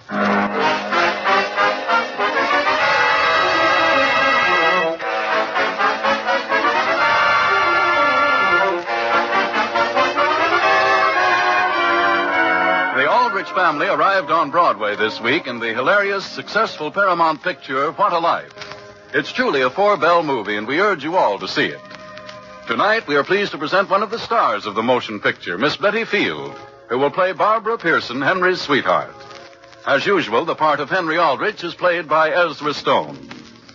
The scene opens in Barbara's home. It is early evening.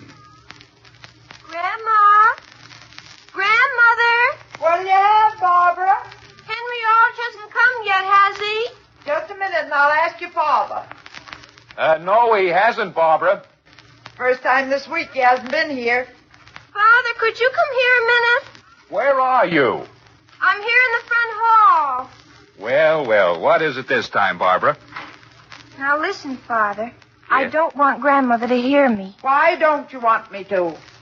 Oh, no reason. Father. Yes? When Henry comes, would you do something for me? Well, what is it? I know it's awful, but I've got it all planned. I found out today Henry is saying an awful lot of Constance Marshall. Who told you? Constance herself did. I see. But, Father, I've even seen them together. Charles, where's that box of candy we had around here last night? I haven't any idea. Father, when Henry does come, would you mind stepping into the room just once or twice and saying George Bigelow wants to speak to me on the telephone? Well, You will, Father, won't you? I'm just a bit surprised, Barbara. Father, it wouldn't be so terrible, would it? Don't you think I'm human? Barbara, I still think it'd be much better if you got your grandmother mixed up in this. But, Daddy, Grandmother wouldn't approve of it. You know she wouldn't. And exactly what makes you think I do? It's for Henry's own good, Father. Constance Marshall is so silly. Barbara, young ladies don't go about deliberately making young men jealous. Oh, but they do. I beg to differ with you. Well, sir, I'd give my eye teeth for a piece of that candy. Still had my eye teeth. Charles, somebody's at the front door. Please say yes, Father. Well, I'll think it over. That's practically yes. Tell Henry I'll be right down. Well, how do you do, young man? How do you do, Mr. Pearson? How are you this evening? Splendid. And, how is Mrs. Sanderson? She's splendid. No, she's not either. My digestion's terrible. Is that you in there, Mrs. Sanderson? Charles, tell Barbara Henry's here. I've been asking all evening where Henry is. Has she? No, I haven't either, Grandmother. I had to stop for a second and see somebody on the way over, Barbara. Oh. Oh, do you want to put your hat in that package down? I'll put my hat down, but I think I'll keep the package. Don't you trust us, Henry? Oh, I don't mind holding it. It only weighs 2 pounds. What's in it? Oh, just a little something. Well, Mr. Pearson, how do you find business? Very good, Henry. You know, my father was saying... Will you excuse me just a moment, Henry? That's all right. Henry, I went over to my doctor's today. Is that right? And I can't eat one blessed thing. Is that right? And I can't remember when I went to sleep last. Hello, Henry. Oh, hello. Well, Oh, here's a package for you. Be careful when you take it. It weighs 2 pounds. oh, you shouldn't have done this, Henry. Well, aren't you going to open it? All right. Who did you drop in to see on your way over, Henry? Nobody in particular. It wasn't Constance Marshall, was it? Oh, all she wanted me to do was drop in and say hello. Oh. She's a nice girl. Barbara, Yes, Father? you're wanted on the telephone. Who is it?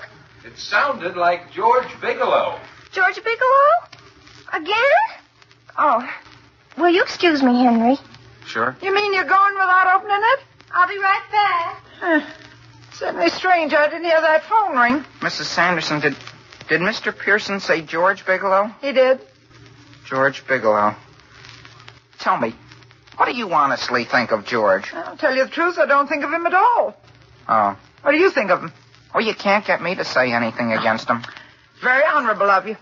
You know, I said to Barbara only the other day, young lady, I said, I hope you appreciate what kind of a young man Henry Aldrich really is. Is that right? Oh, my, yes. And what did she say? I forget now. Oh. Well, I certainly hope George doesn't call again.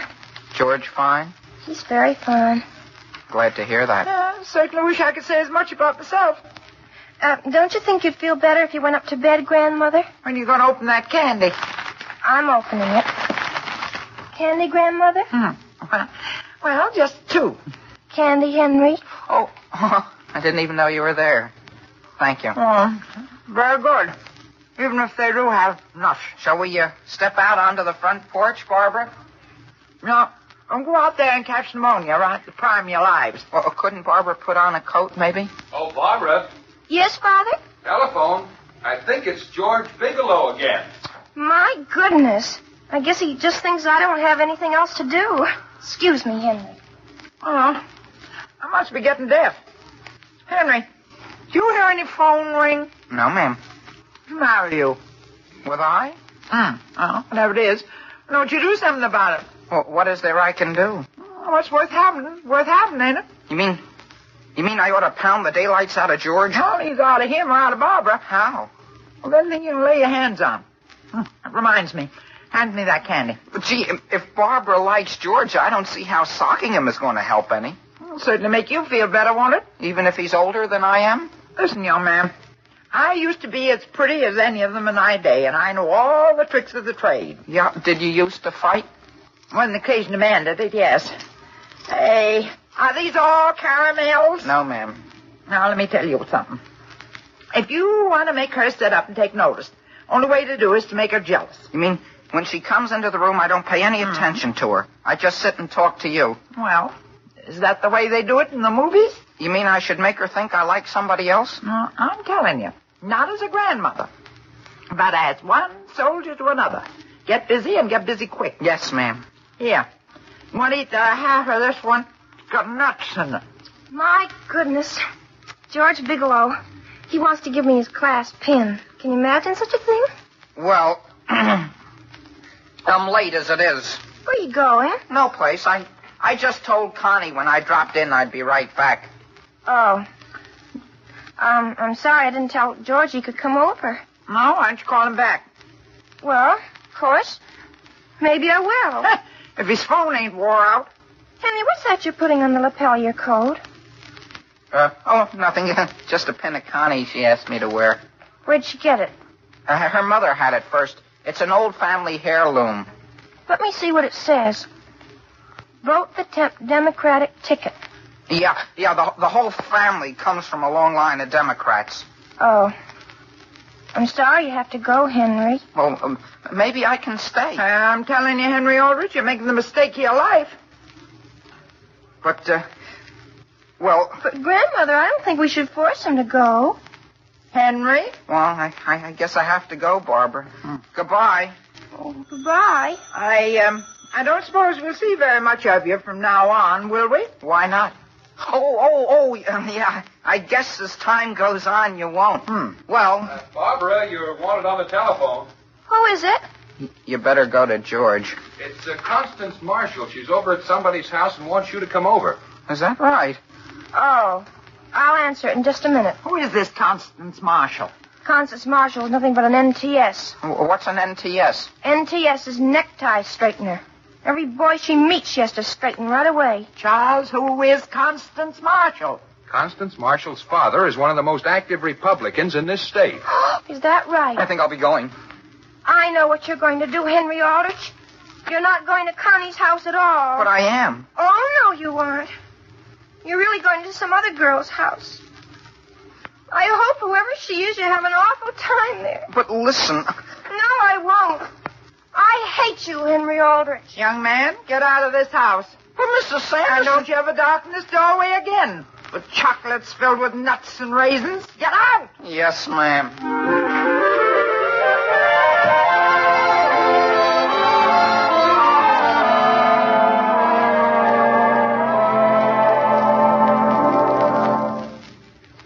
Hello, Henry. Hiya, Constance. Where are you going? No place, just to the grocery store. Henry Aldrich, look at your necktie. I know it's crooked.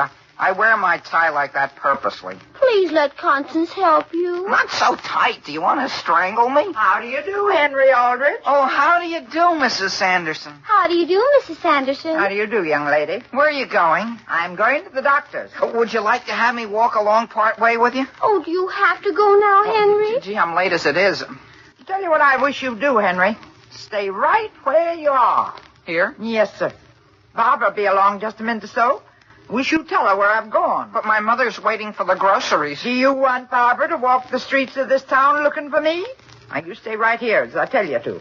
And you, young lady, you stay here and see he does. Oh, yes, Mrs. Sanderson. And you tell her if I'm out at the doctor's, I'll be right across the street from there getting a bag of candy. Henry Aldrich, look at your hair. Listen, Constance. You know, you could be one of the cutest boys I've ever known. Cute? I'm cute? How do you think I'm cute? Oh, Henry, you've got the cutest lock of hair right up there. What's the matter with it? Every time I push it down, it goes right up. Look at it. Down, up, down, up. How do you do, Henry? Where did you come from, Barbara? No place. Wait, your grandmother wanted me to tell you she's gone to the doctor's. I know where she is. Oh, well, what did she want us to wait here and tell you for? I should like to add, Henry Aldrich, that you are certainly making a spectacle of yourself out here in the street. I am? No self-respecting person would have his hair combed by a girl right out in public. Listen, Barbara, I'll have you know I'll have my hair combed wherever I want. And what George Bigelow said about you is absolutely true. What'd he say about me? Never mind. He said you He said... I hope sometime he tells you what he said. Well, what do you know about that? Gee whiz, anybody'd think I'd struck her. Henry, if I were you, I'd never speak to her again. Well, I hope you don't think I'm going to speak to her again. Henry, would you like to come over to my house tonight? Gee whiz, I'd be glad to. I'd be glad to. I think it would do me good.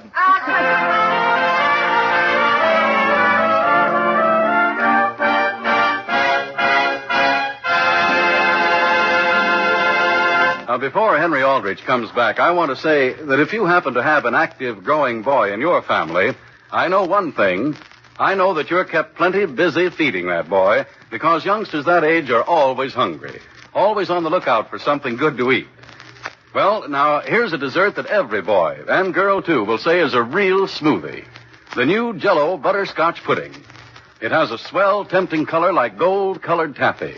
It's smooth and luscious, and it just can't be beat for real flavor. As rich and delicious as old-fashioned butterscotch candy. Jell-O butterscotch puddings bring you real, downright homemade goodness. And best of all, it's quick and easy to make. It takes you only a few minutes. There's no fuss or trouble. You just can't go wrong. Then try Jell-O chocolate pudding with that wonderful real chocolate goodness, smooth and satisfying. And Jell-O vanilla pudding, cream-colored and tempting, with nuts or fruits folded in to make it even more delicious. All three new Jell-O puddings have that homemade richness you love. So try them all. Ask your grocer tomorrow for Jell-O butterscotch, chocolate, and vanilla pudding.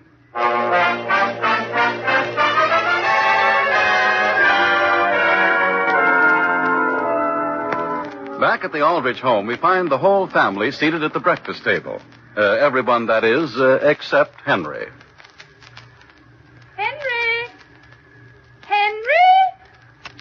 Henry!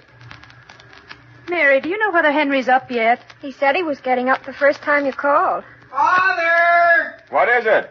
Father, will you please tell Mary that if she sees Connie Marshall go by, to flag her? Aren't you all dressed yet, Henry? Practically, Mother. My goodness, all Henry can think about is Constance Marshall. How is it he never sees Barbara Pearson anymore? Her grandmother won't let him near the house. What's the trouble?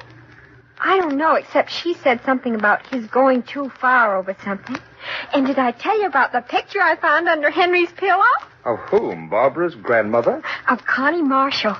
And down in the corner it said, Constance to others, but constantly to Henry.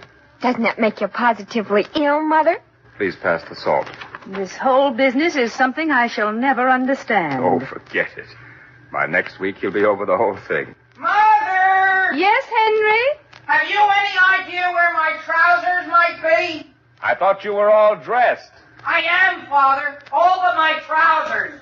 They seem to be missing. Where did you wear them last? I think it was when I went to the movies. Don't tell me you left your trousers at the movies. Wear your brown trousers, dear. My brown trousers, but Mother, Connie doesn't like those. She even tells him what clothes to wear. The next thing you know, they'll be announcing their engagement. It may be of interest for you to know that this is not one bit funny. But, Mother, I think it would be all right with Constance. How do you know? I heard her tell Henry only the other day that she believes in long engagements. Well, this would have to be a good long one, because Henry still has a year and a half of high school and 6 years of college before he even begins to practice law. She may even talk him out of becoming a lawyer. Mary, you certainly are cheerful this morning. Mother, look out through the window. Look at what I see. Constance Marshall. Constance Marshall? She even comes here for breakfast now. Well, they selected a very excellent name for that child. Hello, Mary. Hello. I wondered whether you'd like to have me walk to school with you. Come on in, Constance. I guess you know my father, don't you? How do you do? How do you do? My goodness, Mr. Aldrich, you look like Henry. I? Only, of course, an awful lot older. Yes. Shall we start now, Constance? Has Henry left yet? Not yet. Where is he? We have no idea where he is. You mean, Mr. Aldrich, Henry has left home? Apparently he has. Constance, Henry's upstairs. We only think he's upstairs. No one in the family has seen him. We have simply heard sounds that might have come from Henry. Henry! Henry? You see? What did I tell you? Is somebody calling me? There's somebody down here to see you. Who is it, Mother? Oh, somebody. You mean to see me?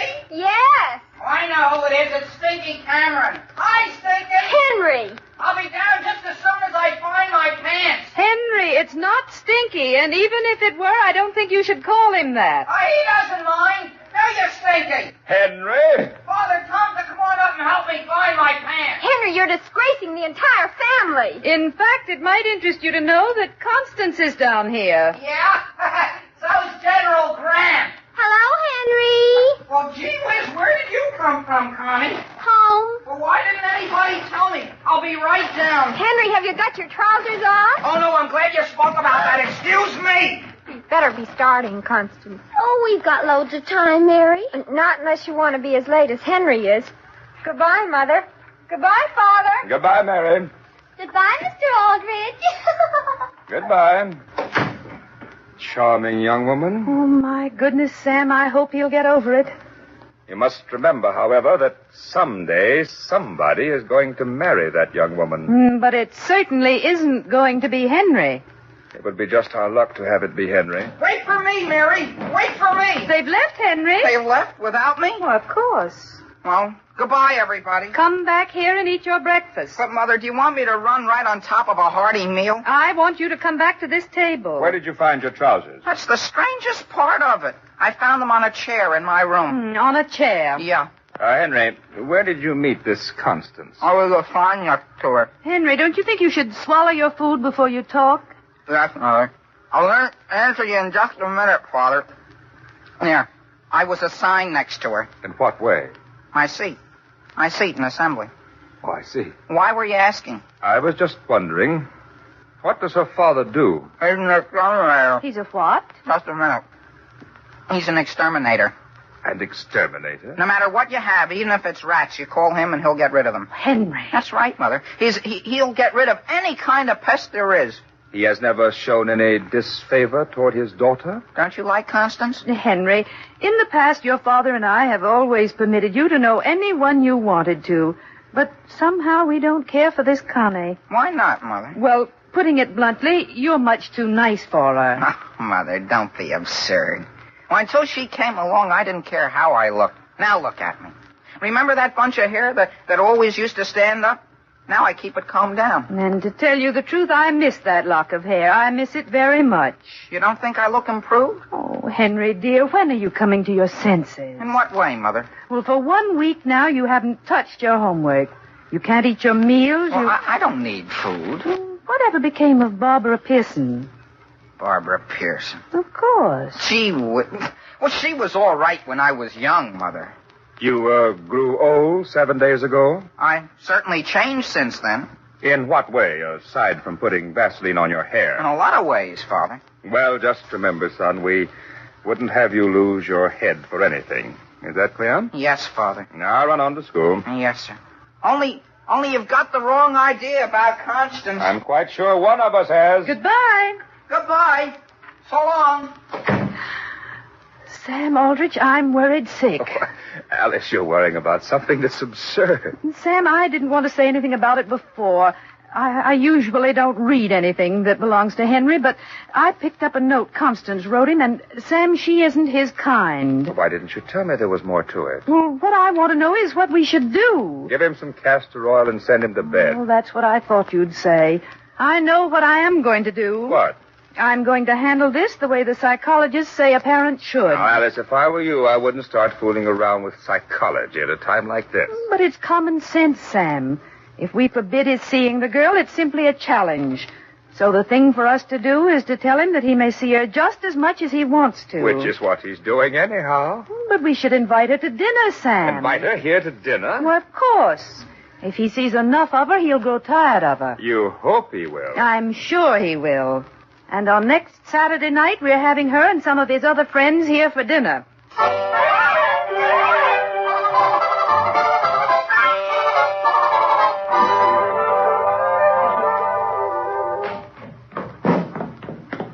Hiya, Connie. Henry, do you like my dress? Yeah, it's very pretty. I've got to see who's at the door. Oh, I let them in. It was George Bigelow and some other girl. Oh. Henry, let Connie straighten your tie. You always yank it so tight. The other night, I had to go to sleep with it on. Oh, how do you do, Mrs. Aldrich? How do you do, Constance? We're very glad you could come. How do you do? You'll find my family in the living room. Papa has to leave early. I'm sorry to hear that. He's got to go on a big job for somebody. You don't say so. This is the third time he's been there. He just nicely gets them out, and they always come back. Sam, come along. Henry, wait and talk to Connie. Yeah, I've got to go and see my guests. Are they more important than poor little I? No, but I ought to go in and say hello to them. Henry, look at me. Oh, you've got the bluest eyes Connie has ever seen in her life. Yeah? Oh. Excuse me for interrupting. Oh. Got something in your eye, Henry? Gee whiz, Mrs. Sanderson. Hello, Henry. Henry, you didn't tell me Barbara was coming. No. Well, I understood this party was for me. I'm going in the other room and tell your mother what I think of it, Henry Aldrich. Henry, I know I shouldn't have come. Even if your mother did say I should. But I'm glad to have you. I'm glad to have both of you. No, I'm not staying. I just came to make sure she got here. Where's your mother? In the next room. I'll just slip in and say hello. See whether maybe there's a little candy around. Well, I see Constance has been fixing your tie again. How can you tell? It looks so nice. Doesn't look like you. No? When I came in, she was just going to straighten your eyes for you, I guess. Wasn't she? Listen, Barbara, please. Henry, would you mind very much if I went home? Henry, aren't you going to come in and join your guests? Yes, Father, we're coming. George Bigelow says he hasn't even seen you. George Bigelow? Henry, I can't go in there. Why not? Because I can't.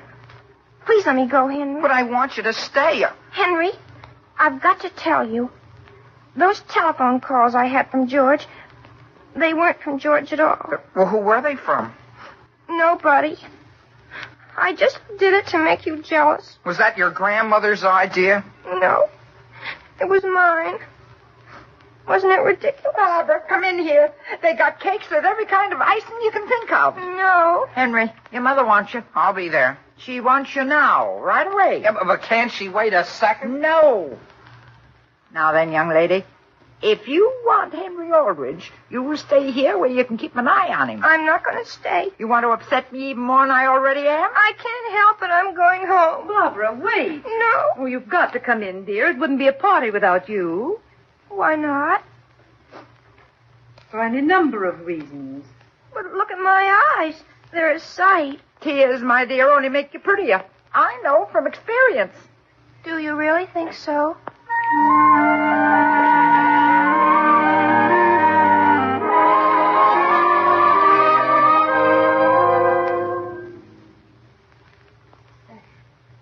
Sam. Well? You been asleep yet? Of course. I've been thinking about that party. I knew you said I didn't understand psychology. Oh, I didn't say that. I said you were taking a gamble.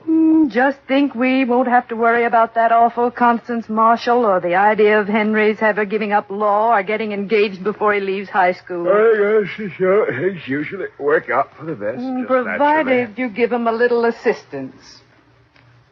By the way, have you heard Henry come in yet? Don't believe I have.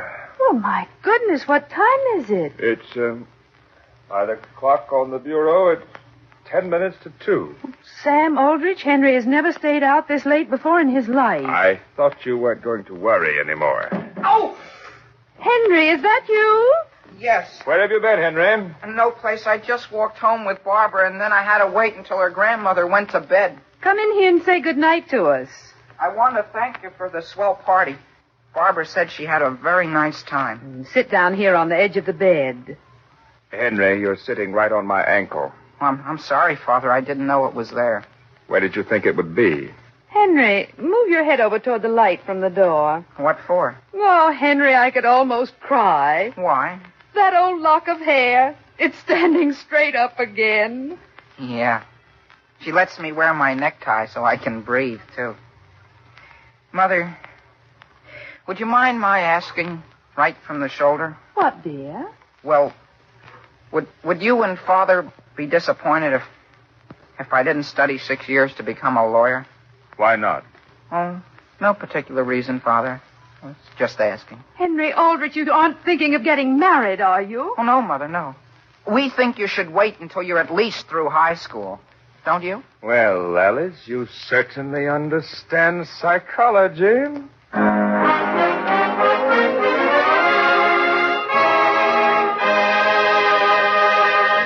Ladies and gentlemen, once there was a husband who was very fussy about his desserts. He liked puddings, but only the kind of puddings that his wife made for him. Well, of course, it's a lot of work to make good puddings, so this man's wife decided to play a little trick on him. What happened? Well, the wife who wrote us about this is right here in person, Mrs. Florence C., who lives at 25 Hillside Avenue, Washington Heights, New York City. Here's your letter, Mrs. C. Would you read us the rest of what you wrote, please? Certainly, Mr. Von Zell. I decided to try Jell-O chocolate pudding. It only took me a few minutes to whisk it up, and when supper time came, there it was, a big bowl full of rich, creamy, smooth chocolate pudding. Well, my husband came right back for the second helping. Said it was the most delicious pudding I had ever made. So then I told him about it. Told him that I had used the new Jell-O chocolate pudding. He had to admit it surely was a success. Every bit as delicious as the old-fashioned kind. Well, thank you very much, Mrs. C. And ladies, that is the way to make a hit with your husband, too. For the new Jell-O puddings have that real old-fashioned goodness. Creamy, smooth, full-flavored, and tempting. But they're far quicker and easier to make. There are 3 delicious Jell-O puddings to choose from. Rich chocolate, mellow butterscotch, and creamy, delicate vanilla. Yes, you like all 3 new Jell-O puddings. Real old-fashioned puddings made a new-fashioned way. So try them tomorrow.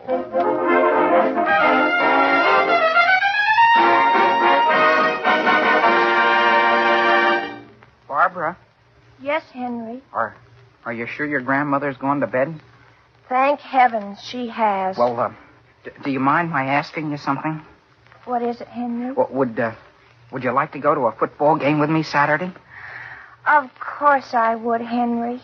If you go, Henry, I give you the money to get a seat for me. Well, Grandma's in again. But be sure to tune in again next week for further adventures of Henry Aldrich. The Aldrich Family, starring Ezra Stone, is written by Clifford Goldsmith. Tonight's special guest was Betty Field, star of the stage and screenplay What a Life. And she'll be back with us again next week. Original music is composed and conducted by Jack Miller. Harry Von Zell speaking and wishing you good night for those delicious new desserts all America's talking about. Jell-O pudding. This is the National Broadcasting Company. And that's from 86 years ago, October 10th, 1939, the Aldrich Family here on Classic Radio Theater with Wyatt Cox. If you like what we do here, if you like the way we try to bring you more about than just the old radio shows, visit our webpage at classicradio.stream. That's classicradio.stream. Now we're going to stay back in that general age, and we're going to go back to 1937 for Jack Benny.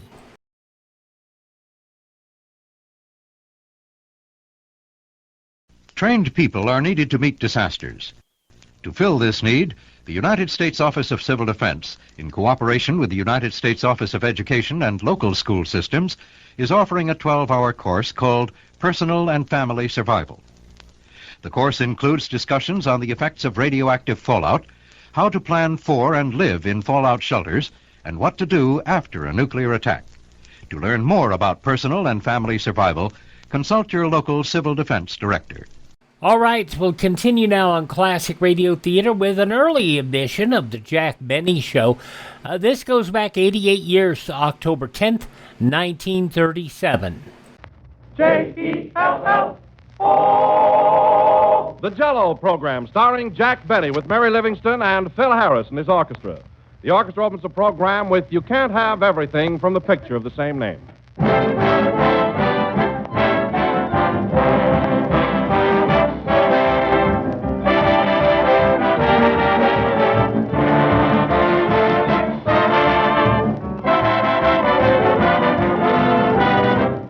Many folks who live in the country declare that October is their favorite month of the year. I certainly agree with them because it's the month of the most varied colors. But no matter where you live, in the country or in the city, the same cheerfulness of October colors can be reflected right in your own dining room with the most colorful dessert in the world, Jell-O. Every one of Jell-O's 6 delicious flavors has its own beautiful and distinctive color. Strawberry, raspberry, cherry, orange, lemon, and lime. They're gay and glowing and appetizing to look at, And they have the grandest flavor in the world. For Jell-O has that extra rich fruit flavor, so luscious and satisfying. But remember, there's only one Jell-O, and only genuine Jell-O brings you that grand extra rich fruit flavor. So don't accept any substitutes. Look for the big red letters on the box. They spell Jell-O.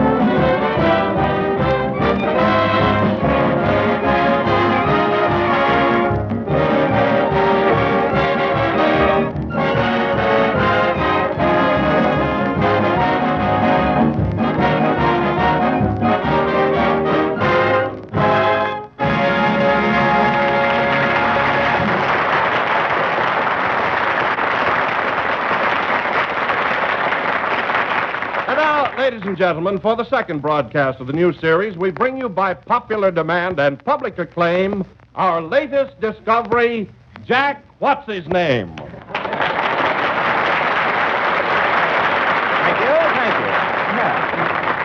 Thank you. Hello again. This is Jack What's-His-Name talking, who has just been introduced by Don Who's This.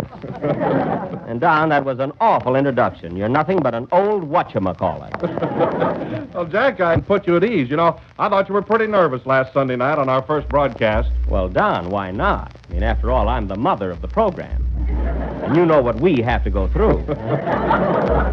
But I must admit that I was never so frightened in my life. You'd think I had never faced a microphone. Yes, I noticed it, Jack, and I sympathized with you. Oh, I was a wreck. I shook so much that after the program, I found dandruff in my socks. Yes, and I noticed your hands were shaking, too. What is that, Don? I said your hands were shaking. Well, they were glad to see each other. But I want to tell you something, Don, and this may sound silly. I was very happy to find out that I could be that nervous. You were? Why? Because it definitely proves my artistry. You know, Don, there's an old saying that unless you're nervous, you're not a true artiste. Well, I agree with you. You know, there's something to that. Now, you take our greatest performers, any one of them. I remember one time at the Metropolitan Opera when Lily Pons walked out on the stage absolutely trembling with fright. Really? Yes, sir. And when she picked up her violin and started to play, well, I never... Jack, what's the matter with you? Lily Pons is a singer. She doesn't play the violin. She doesn't? No. Well, that shows you how nervous she was.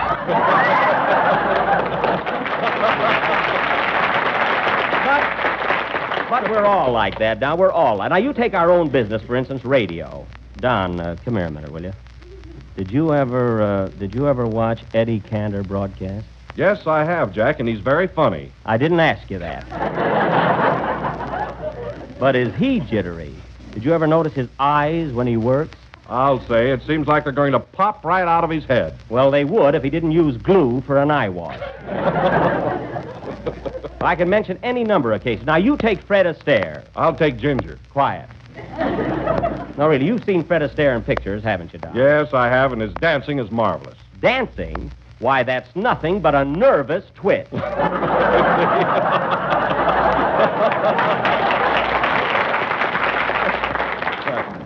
as I told you, Don, in show business, we're all like that. Well, I was once on a vaudeville bill with a contortionist who used to bite his toenails.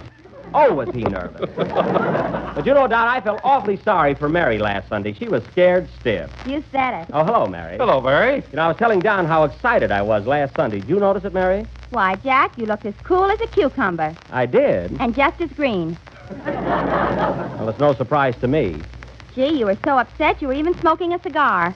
Well, what's unusual about that? You've seen me smoke a cigar before, haven't you? Yes, but not sideways. Oh. Well, I suppose you were perfectly calm and at ease. I never saw anyone like you. I know it, Jack. Gee, I was so worried and fidgety that I don't even remember kissing Kenny. You don't? Well, how do you know you kissed Kenny? I've been acting like a dope all week. Well, I can understand that. But, Mary, I was wondering about the show. Did you hear any reports on our last week's program? Oh, everybody's talking about it. Oh, yeah? And I brought a swell write-up from the Hollywood Reporter. Oh, yeah? What does it say? Don't grab it. I'll read it. I'm not grabbing. Go ahead. It says, the Jell-O Show returned to the air Sunday night, October 3rd. Mm-hmm. Mary Livingston was her usual charming self. Oh. And the high spot of the evening was her poem about Paris. The program itself was spotty and jerky and dull at times. Oh. But Mary Livingston was her usual charming self. What, again? Doesn't it say anything about me? Oh, sure, right here. Jack Benny got his laugh by making faces back at the audience.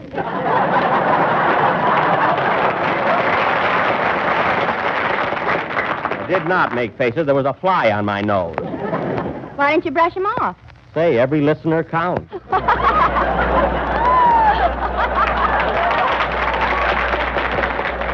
there any more to the write-up, Mary? The program was very entertaining. Well, And although it was a cloudy evening with a slight northeast wind, Mary Livingston was her usual charming self. I know that. See, even the weather doesn't stop you.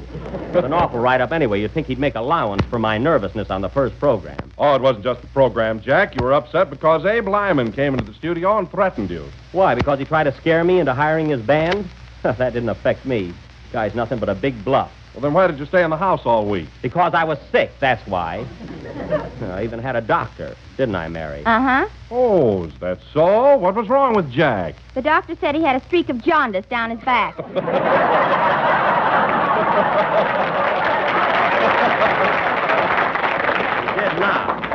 He did not. He said I had a breakdown from strain and worry. I didn't leave the house until Friday. Well, you didn't run into Lyman, did you? No, and I wouldn't have cared if I did. Then why did you wear those great big false whiskers? Because I had a cold on my chest and shut up. Why? What is this, a third degree? Hey, Jack, what's all the excitement? Nothing, Phil, but no one seems to believe me around here, that's all. Gee, it's only natural to be tense on my first show. You were nervous, too, weren't you, Phil? What for? I'm no ham. Well, I'm not either, Phil, but gee, I like to do a good job. Don't you want your music good? Don't you want your boys to play well? I wouldn't know it if they did.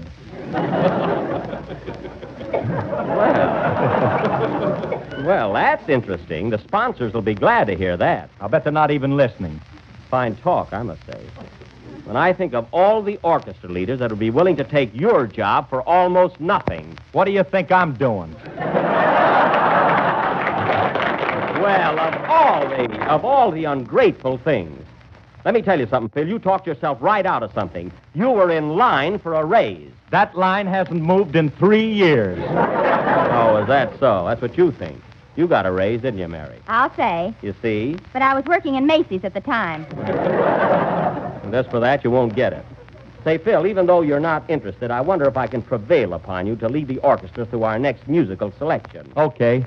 Wake up, men! Play, Phil. Now I'll sleep.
For Mr. Dodd Takes the Air, played by Phil Heiress and his Sandman Ensemble. Say, Phil, in spite of your attitude, your music does sound much better with those added musicians. Yes, I think so. Of course, I don't care much for that one new man you got there. The fellow keeps thumbing his nose at me all the time. Where? Right over there. That's the harmonica player. I see. I didn't get that. Oh, yeah. Hey, wait a minute. Where's the harmonica? Can't afford one. Well, I wish you'd hire musicians instead of critics. Believe me. Say, Jack. Yeah? Those 3 violinists that Phil added certainly improved a lot. They have? Yeah, this week they're using both hands. Oh, sure. Well, anyway, a larger orchestra does help our show. Say, Phil, I forgot to ask you, did you hear any reports on last Sunday's broadcast? Nothing that wouldn't upset you. Well, it won't upset me. I want to know the truth. All right. For one thing, I read in the Variety I read you... that, so don't get smart. Wise guy. Well, say, Jack. What, Don? Here's a great write-up in the Radio Guide. I brought it along. You did? Yes, you want to hear it? No, but it kills time anyway. It says, Jack Benny inaugurates his new series of broadcasts last Sunday night, and this reviewer has seldom heard a more novel program. Well. The outstanding moment came when Don Wilson stated in a voice vibrant with emotion that Jell-O was not genuine without the big red letters on the box.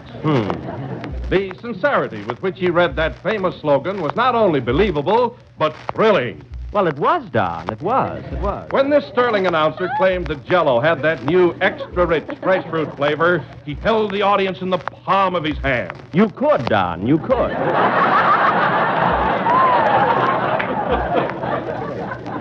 What else does it say? Bravo to Mr. Wilson. Let us have more of this kind of entertainment. Let's see that, Don. Yes, here you are, Mary. He doesn't say anything about me.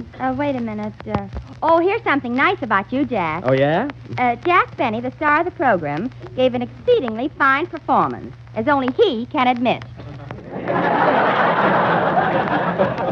Well, that's more like it there. Anything else? The studio was jammed, the reception was good, and Mary Livingston was her usual charming self. It's a fine writer. I bet you know every newspaper man in town. Well, it's a small town. Yeah, usual charming self. Now listen, Jack, did I write those reviews? It wasn't your Aunt Minnie. If I'm not too subtle. Say, Jack, are you really heard about those write-ups? No, I'm not. You ought to see what the Waukegan Sun-Gazette said about me. Maybe it was a rave. Naturally, it was your hometown. Well, that's just a coincidence. They're very fair in Waukegan. Oh, go on. They're prejudiced because you're a local boy. They're not prejudiced. In fact, I had an uncle that was hung there. So there. Stop showing off. Yeah. Why don't you read us the write-up, Jack? No, Don, it'll sound conceited. You can take my word for it that it's very good. Oh, I'll bet. Who wrote it? Jack's uncle, and it served him right. Well, let's drop it. You guys think Hey, that... Jack. What? Get a load of Kenny. Yeah, look at him with a big cigar in his mouth. Cigar? Well, I'll be doggone. Hello, Kenny. Hiya, men. How's things and stuff? Well, I'll be... What do you hear from the mob? Now, look, Kenny, just because we told you you're growing up, you don't have to rush things. Well, I'm in a hurry. Yeah? And another thing, throw away that cigar. It'll make you sick. It will not. It's chocolate.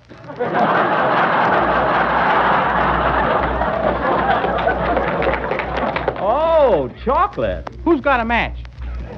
Kenny, you had me scared there for a minute. You know, your mother told me to keep an eye on you, so don't go acting up. You're getting a little too wild for a kid your age. I gotta have my fling, don't I? Fling? Well, you don't even know what a fling is. Well, when I find out, wow. Get that guy.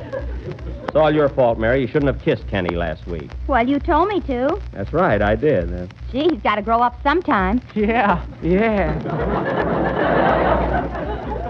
And furthermore, Kenny, it wouldn't hurt you to get here on time. Where were you? I stopped off for a slug of root beer. Oh, a slug of root beer, huh? Boy, Well. have I got a hangover. Pardon me, Kenny. I didn't give you the lead there. I'm sorry. Well, pull yourself together, Kenny. It's time for your song. All right. Wait a minute. We'll answer the phone, Mary. Hello? Hello, is this Jello? Yes, Andy. Oh, hello, Mary. I want to speak to Buck. Okay, here. Say, Buck, I called up to tell you that I can't come down to the program today. I got a cold. A cold? Yeah, can't you notice it? Not without television, Andy. It's too bad. How did you get it? Well, yesterday morning I started to put on my underwear, and I didn't know which foot to put in first. Yeah?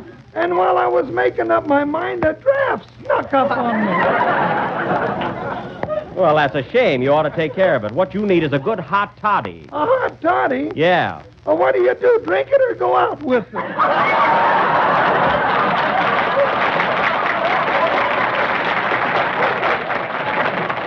You drink it. Well, Andy, as long as you got a cold, you better go right to bed and get some sleep. I can't, Buck. Every time I snooze, I sneeze. All right, just stay in the house then. Take care of yourself. So long, Andy. So long, Buck. It's you. Gesundheit. Well, goodbye. Oh, Andy, how did our first program go over at your house? Oh, great, Buck. The chickens are still cackling. Well, that's fine. I'm glad to hear it. You know, the cows liked it, too. I know, Andy. I got a bottle of milk in my fan mail. Well, goodbye. Say, Buck, when's Kenny gonna sing? Right now, Andy. Wait a minute. Don't hang up. Go ahead. Sing, Kenny. Now, don't go away, Andy. Kenny's going to do his song right away.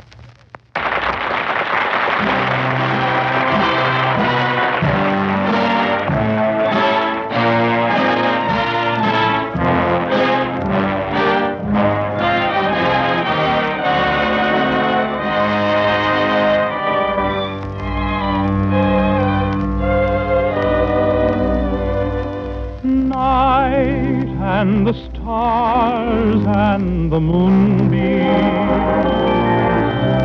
music and dancing and wine, and then in the dark the whispers that make a moment of love divine.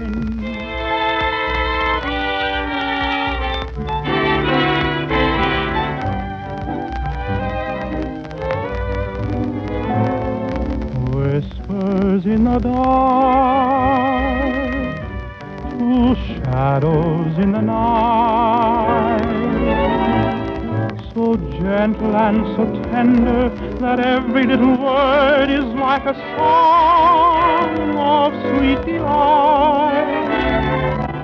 Whispers in the dark, how heavenly they seem, when lips and arms surrender, and every little kiss is like a dream within a dream. But soon the breezes whisper to the trees that dawn is near. So soon their little paradise of love will disappear. Whispers in the dark, while stars are in the blue. Upon a night like this, perhaps I'll hear those little whispers in the dark from you. Precious little whispers, say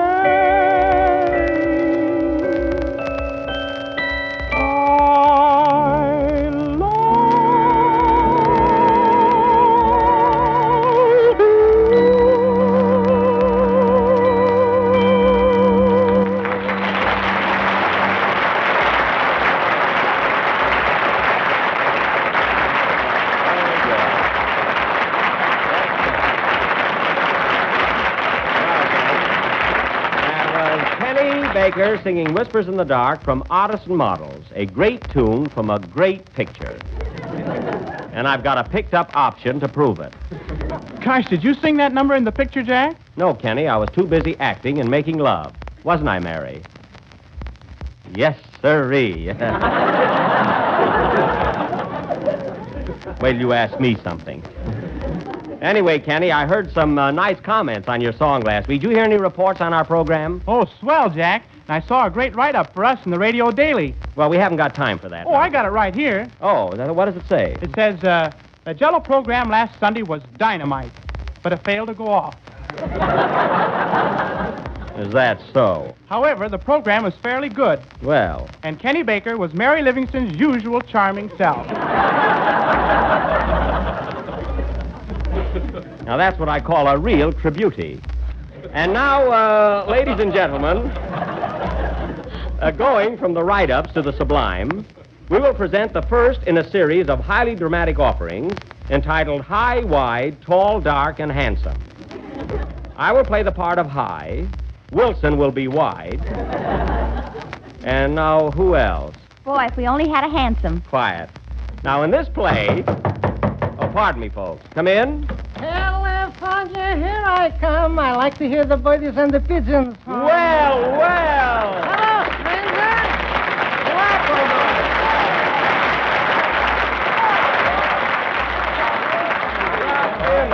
Well, Jackie boy and Wilson and Kennel and Mary. Oh, my. Yep, we're all here, Slep. We're all here. Oh, my, am I happy to see you. Why, you could knock me down with that cheesecake. Hey, Phil, I want you to meet an old friend of mine. Slep, this is Phil Heiress. Glad to know you, Slep. The feeling is beneficial. Well, no kidding, Slep. It's sure nice to see you again. All the way from New York. How'd you come out? In my trailer. Oh. It only took me 8 months. 8 months from New York in a trailer? Why'd you have trouble with your car? What car? I only had a trailer. Oh, well, in that case, it's remarkable. Only 8 months. Hey, Jack, with a little luck, I could have made it in 7. Why? What happened? My wife had a puncture. So your wife made the trip with you. Imagine making a cross-country trip like that. 8 months. So what do you call your trailer? Schlepperman's Magic Carpet. It's a Jim Dandy. I can imagine a trailer. Say, how big is it? 3 rooms and a swimming pool. A swimming pool? How could you get a swimming pool in a trailer? I took out my tennis court. Well, you got here anyway. Say, Slep, did you hear our program last Sunday? Jackie boy, it was marvelous. It was simply fascinating. There was only one thing missing. There was? And here I am. Well, I'm glad you liked it. What do you think of our new addition, Andy Devine? Oh, he's tantalizing. Well, Slep, you must be tired. Sit down and relax, and we'll get together later. All right, honey child. I like to be in the chair.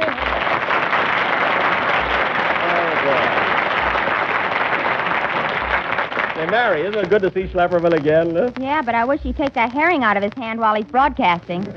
Well, his part is typed on it. And now, ladies and gentlemen, we will continue with our program and offer a new series of, Hello, Jack. Hello? Oh, hello, Lyman. I didn't hear you come in. Watch out, Jack. Here comes Mickey Rat. Just be quiet, Mary. I'll handle this. There isn't going to be any trouble around here tonight. All right, Abe, what's bothering you now? You promised to talk things over with me during the week, and you never showed up. Now, listen, Abe. I told you last week that Phil Heiress and his band was signed up for the season, and that settles it. What about that letter you sent me? That has nothing to do with it. A letter isn't a contract. It is, too. Stay out of this, Kenny. You I can lick. Now, Abe, I've had enough of this, so get out of here and leave us alone. Oh, yeah? Yeah, I'm not afraid of you. For 2 cents, I'd throw you out in your ear. Why don't you try it? Because money isn't everything.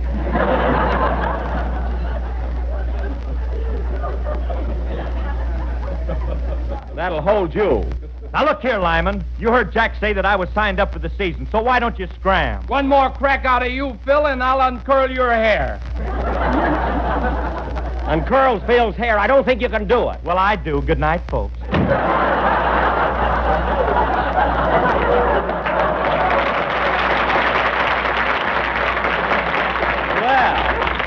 Of all the yellow, spineless... Gentlemen, what seems to be the difficulties here? Oh, this guy is trying to bulldoze me. Is that so, eh? He's feeling chipper, eh? Well, leave him to me. I'll put him in the place. Slap. Don't hold me. Oh. Now, look here, Limey boy. You're talking topsy-turvy. In this argument, you're all wrong. Now, listen here, you little punk. I'll punch you right in the nose. All of a sudden, I'm on your side.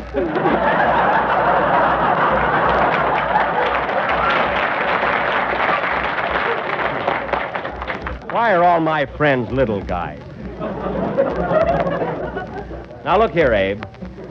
I don't want to have to appeal to your sympathy, but I've been pretty sick all week, and I've been in bed with a cold. The doctor told me that any little excitement or worry is liable to prove fatal. Gee, Jack, I didn't know that. So put yourself in my position and try to understand. We'll talk this over when I feel better. Well, Jack, I'm sorry. I didn't know you were ill. Oh, I am. See? All right, I'll run along and we'll talk it over later. Okay, I'll straighten it out with you. You better, or don't bother getting well. Oh, it's no bother. Well, thanks a lot. Goodbye, Abe. So long, Chiseler. Can you imagine that? I hope he falls down the stairs.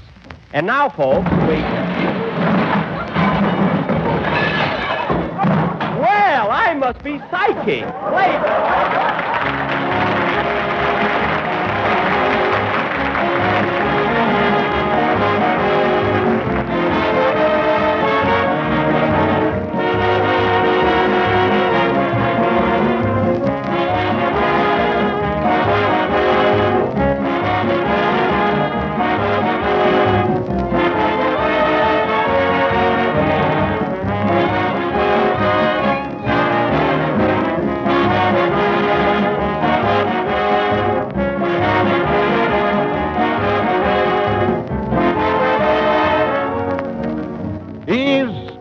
And delicious goodness. There's one dessert that brings you all three. And that dessert is Jell-O. Jell-O is as easy as can be to prepare, and it will help you get constant interest and variety into your meals. For there are 6 delicious flavors to tempt every appetite, 6 lovely glowing colors to dress your table. You can serve it in any number of attractive ways. You'll find a group of recipe suggestions, different recipes on different packages. For instance, try orange glacé, a cheerful dessert to match these cheerful autumn days. It's made with shimmering orange Jell-O and sections of fresh oranges. It's prepared in a jiffy, and it looks delightful, and it tastes swell. There are other inviting recipes on every box of Jell-O, and you'll want to try them all. Just be sure you get genuine Jell-O, for only Jell-O brings you that delicious, extra-rich fruit flavor. So ask your grocer for Jell-O.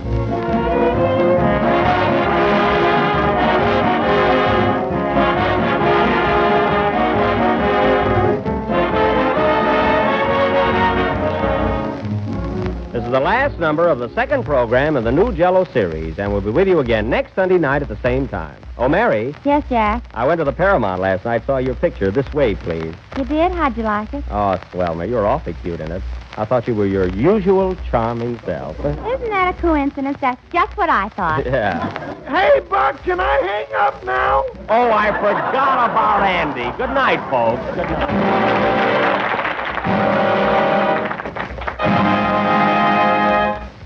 J-E-L-L. Believe it or not, Ripley is now on every Saturday night for Husky. See your local paper for time and station. Kenny Baker has appeared on this program through the courtesy of Mervyn LeRoy Productions. The tune, Yours and Mine, is from the picture Broadway Melody of 1938. This is the National Broadcasting Company. 88 years ago, October 10th, 1937, Jack Benny, here on Classic Radio Theater with Wyatt Cox. Let's go check in and see what's going on this Friday with Claudia and David.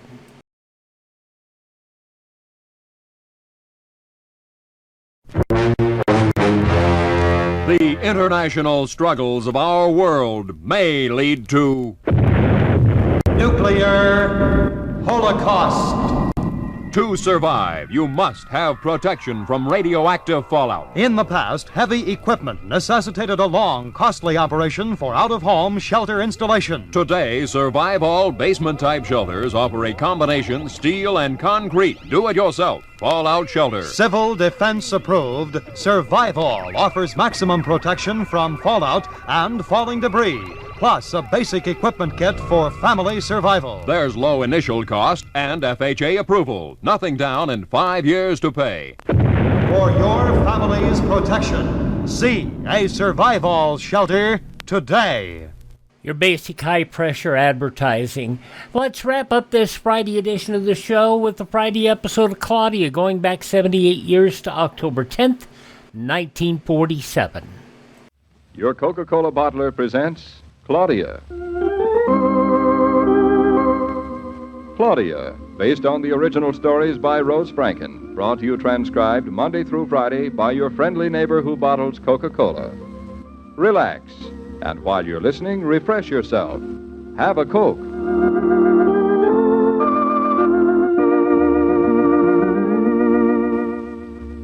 And now, Claudia.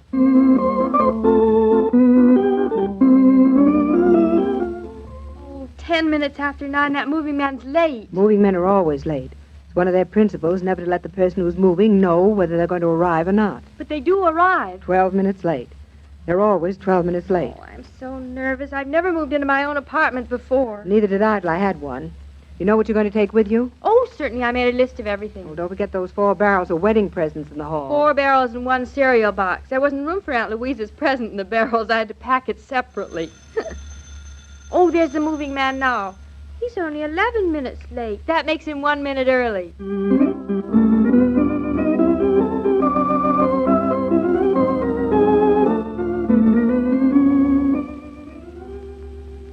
I got everything out of that room, lady. Not much space left in the van. Oh, dear. Will you have room for the 4 barrels in the hall? Lady, it's a small van. When you called up yesterday, you said you had just a few pieces, so the boss sent me down alone in the small van. There's no room for them 4 barrels. I practically moved the whole house by myself. But our wedding presents are in those 4 barrels. Can't make it this trip, lady. I'll pick 'em up Monday. And you didn't have it packed so good either. You had 2 silver pots in a cereal box. Could have got dented. I put in a wooden box instead. Oh, thank you. That was Aunt Louisa's present. They're soup tureens, not pots. Look like pots. Don't let Aunt Louisa hear you say that. Is she thinking of moving too? Anyway, there wasn't no room for it. You had that big leather chair, that big drawing table, and the file cabinet. It's a small van. There's no room for the wedding presents. Good. You better not let Aunt Louisa hear you say that. Truck loaded? You couldn't get a dime in unless you stood it on end. Are you in a big rush? Well, I'd like to get this job over with, Mr. Why? I'd like to move some furniture around in here. Think you could help me for $2? Well, I wasn't in too big a hurry. What'd you want to move? Well, first a bed from one room to the other, then a couple of chairs and a chest of drawers. All right, let's get started. This way. I've got the bed to be taken apart. Say, David, do you remember the way Mama's room was so we can put it back like it was? Just about. You can help me where I fall down, Claudia. Where is she anyway? She went downstairs. She said she had to get something. She'll be right back. Maybe we can fix up the room like she had it before she gets back. Mister, we won't get anything fixed unless we get started. Where do you want this stuff to go? Next room. Here, this end's ready. Ready? Ready. Follow me. Look, I gotta follow you if I'm carrying the other end of the headboard. Is it very heavy, David? No, it is, lady. Watch out, you don't scratch on the door. Oh, that's all right. We can fix it with some furniture polish. Scratch my thumb, too. We can put it down here. Oh. I can get the footboard, and you can get the 2 sides. All right. Won't Mother be thrilled to see her room back the way it was? She'll be able to get a good night's rest again. Sleep in her own bed instead of on a couch. Excited about moving? Didn't you notice I could hardly eat breakfast? Here, let me give you a hand. No, I can do it myself.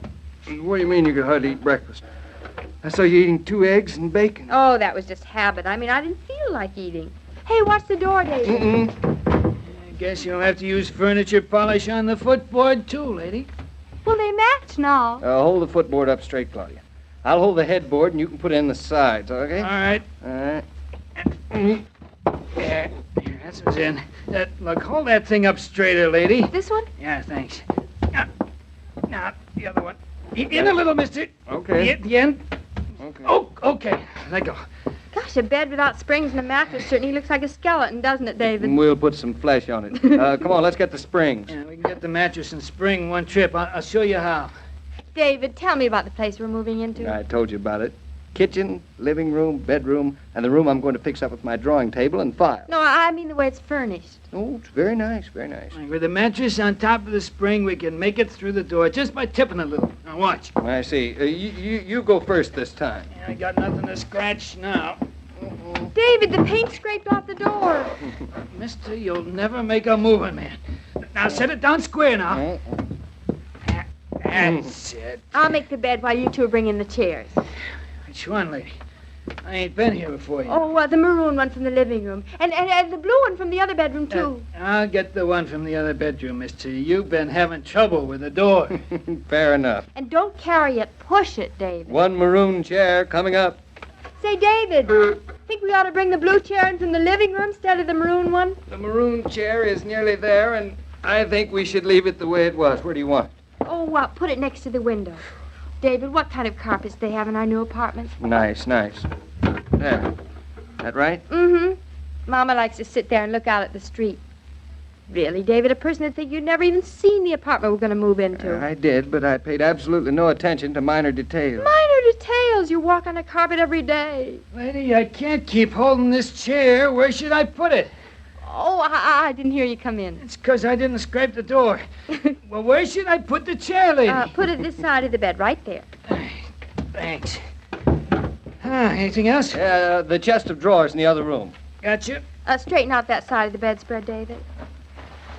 Oh, I hope there are enough pots and pans there. If there aren't, we can borrow some from Mama. Borrow some what? Pots and pans. You came back too soon. I'm sorry. If I knew that you two wanted to be alone, I'd have stayed away longer. No, I mean we're trying to put your room back the way it was before we moved in. We messed everything up for you. Well, thank you, both of you.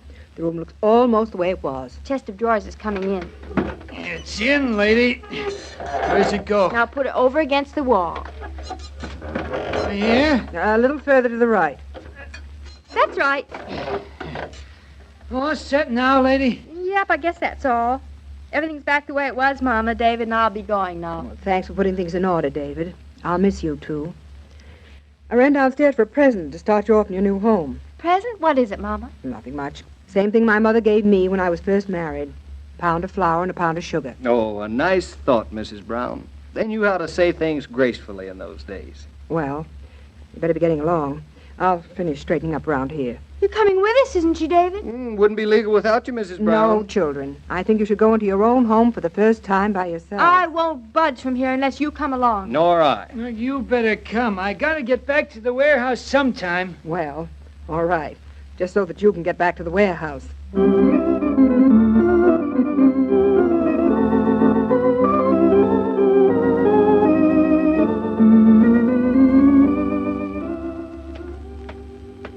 The nice part about living on the second floor is that if you don't feel like using the elevator, you can walk up. I'd rather use the elevator, thank you. Makes me feel very important, even if it only is for one floor. Isn't this exciting, David? It's just like cutting open a birthday cake with presents baked inside. Here's our door. And the lock works perfectly. So does mine at home now, thank you. May I carry you over the threshold, Mrs. Norton? No, David, not here. Not here. Where then? When we get our own apartment with our own furniture and everything, I'll feel differently about it. Oh. Did it hurt your feelings? I didn't mean to, David, but that's where I feel. If you want to... No, I understand. Well, Mrs. Brown, Mrs. Norton, aren't you even curious to wait to see the Norton residence looks? I'm dying of curiosity. Well, there's only one way of finding out. It's by going in, lady. These valises are getting heavy. It's rather dark here, isn't it, David? I'll turn on the lights. Still dark. Where does the window face, David? Why, looking out that window, you get a lovely view of... I guess it's the apartment on the second floor of the building next door. Well, Disappointed? It isn't the way I thought it would be, David. I'm sorry. Nonsense. It's just what you two need, a place of your own. The furniture's so old-fashioned, those oriental rugs and everything. Oh, David, can't we go back and stay with Mama? You certainly cannot. I didn't invite you. Where does this thing go, mister? Oh, my drafting table. The room at the end of the hall, please. Gotcha. Now, you two ladies care to see the rest of the apartment? Maybe the kitchen's nice. The kitchen? Right this way. There you are, the kitchen. It's very small, isn't it, David? Well, we won't do much cooking. Very nice. Just right for two. Let's see if he left you silverware in China. There's your silverware. All the silver plates worn off. What kind of a man is this Mr. Tucker of yours? Bachelor. Take a look in that closet, Claudia. Any china there? Uh-huh. Well, at least that's all right. Nice stove, refrigerator. Faucet leaks. I will fix it. Everything's out of the van, mister. When you want me to come back with those barrels? What barrels? Oh, the wedding presents. We left them at your house. There's no room in the van. It was a very small van. Say, Mama, would you like to keep the presents and put them all around the room to remind you of us till we get our own apartment? I would not. Young man, come back to my house and pick up those barrels as soon as you can. Pick him up on Monday, lady. Good luck, mister. Thanks. Thanks for helping me out. Yeah, gotcha. So long. Wait a minute. I'll go with you to the door. Now, how much do I owe you for that job? Mama, am I going crazy, or is this the worst place I've ever seen? Well, it's not so very good, Claudia. But you said to David I that know, it was so... but now look. You've got to understand this. David's a man, your husband. He's done something that's rather hard to do now. He's found an apartment, a place where you two can live a life of your own. He's proud of having found this place, and maybe it's blinded him a little to its faults. But just as he can't see them, for his sake, you shouldn't want to see them. Do you understand, Claudia? No matter what the rest of the apartment looks like, I'm going to say I love it. Now, for the rest of the house. The bedroom, right this way. I hope it's nicer than the rest of the apartment. All right. Here you are. Judge for yourself. David, it's lovely. Why, you wouldn't believe the same person had anything to do with the living room. Maybe he just likes sleeping, not living. And the beds are so soft and covered with this nice worn material. I didn't know you liked worn material. I'm crazy over it. Ask Mama. Aren't I, Mama? Is she? That's what she said. Now, who can that be? No one has our number, not even me. Only one way to find out. Probably Tucker. Tell him Tucker doesn't live here anymore. Yes? Oh, hello, Roger. Roger? It's Roger, yeah. We're all moved in, Roger. No, Mrs. Brown likes it, but Claudia doesn't. I do, too. Well, I don't care anyway. Mrs. Brown is the important one of the family. Well... I really married Claudia to be near her. Let me speak. Hey, don't grab. Roger, how are you? Listen, don't listen to anything David says. I'm in love with this place. It's so... It's so... Quaint. Quaint, yes. Of course I like it. It's just like home, only... Well, Mama's got a view, and it's lighter and higher up, and it's furnished better, but... How's it like home? Well, Mama's got 4 rooms, too. Claudia, Roger's going to think you're a goop. Let me speak. Wait a minute. Mama wants to speak to you. Here, Mama. Roger, I just want to say thanks. Seems my daughter's too ill-mannered to think of things like that. I am not. I'm just too excited. She just apologized. What? Yes, I'll tell him. Goodbye, Roger. Tell us what? Roger wishes both of you luck in the new apartment. Good old Roger. He told me not to bother about coming back to the office this afternoon. Good. Then we can get used to the rooms together. Will it take an awful lot of getting used to, Claudia? Not as long as you're around, David. I won't look at the furniture. Okay. I won't look at the rugs. And I won't be here to look at you two looking at each other. I've seen the place, put the seal of approval on it, and now goodbye. Thanks for the seal of approval, Mama. And thanks for the use of your daughter, Mrs. Brown. Feel free to drop in on the Norton residence any time, Mama. I will. I'm leaving my gloves here so I can come back and say I forgot them. Goodbye, you two, and good luck. Goodbye, Mama. Goodbye, Mrs. Brown.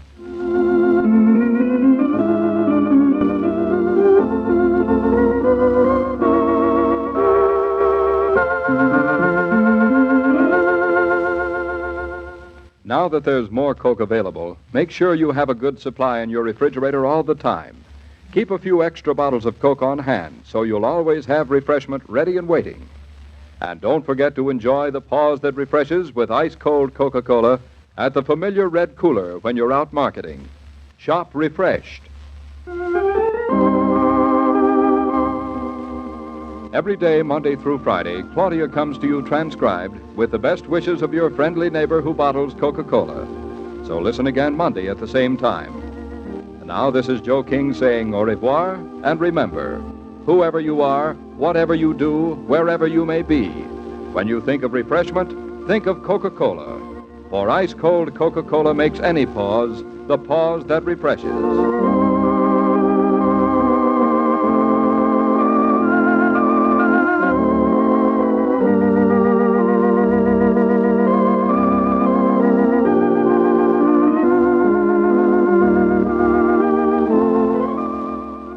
And there you have it, 78 years ago, October 10th, 1947, Claudia, here on Classic Radio Theater with Wyatt Cox. They'll be back on Monday.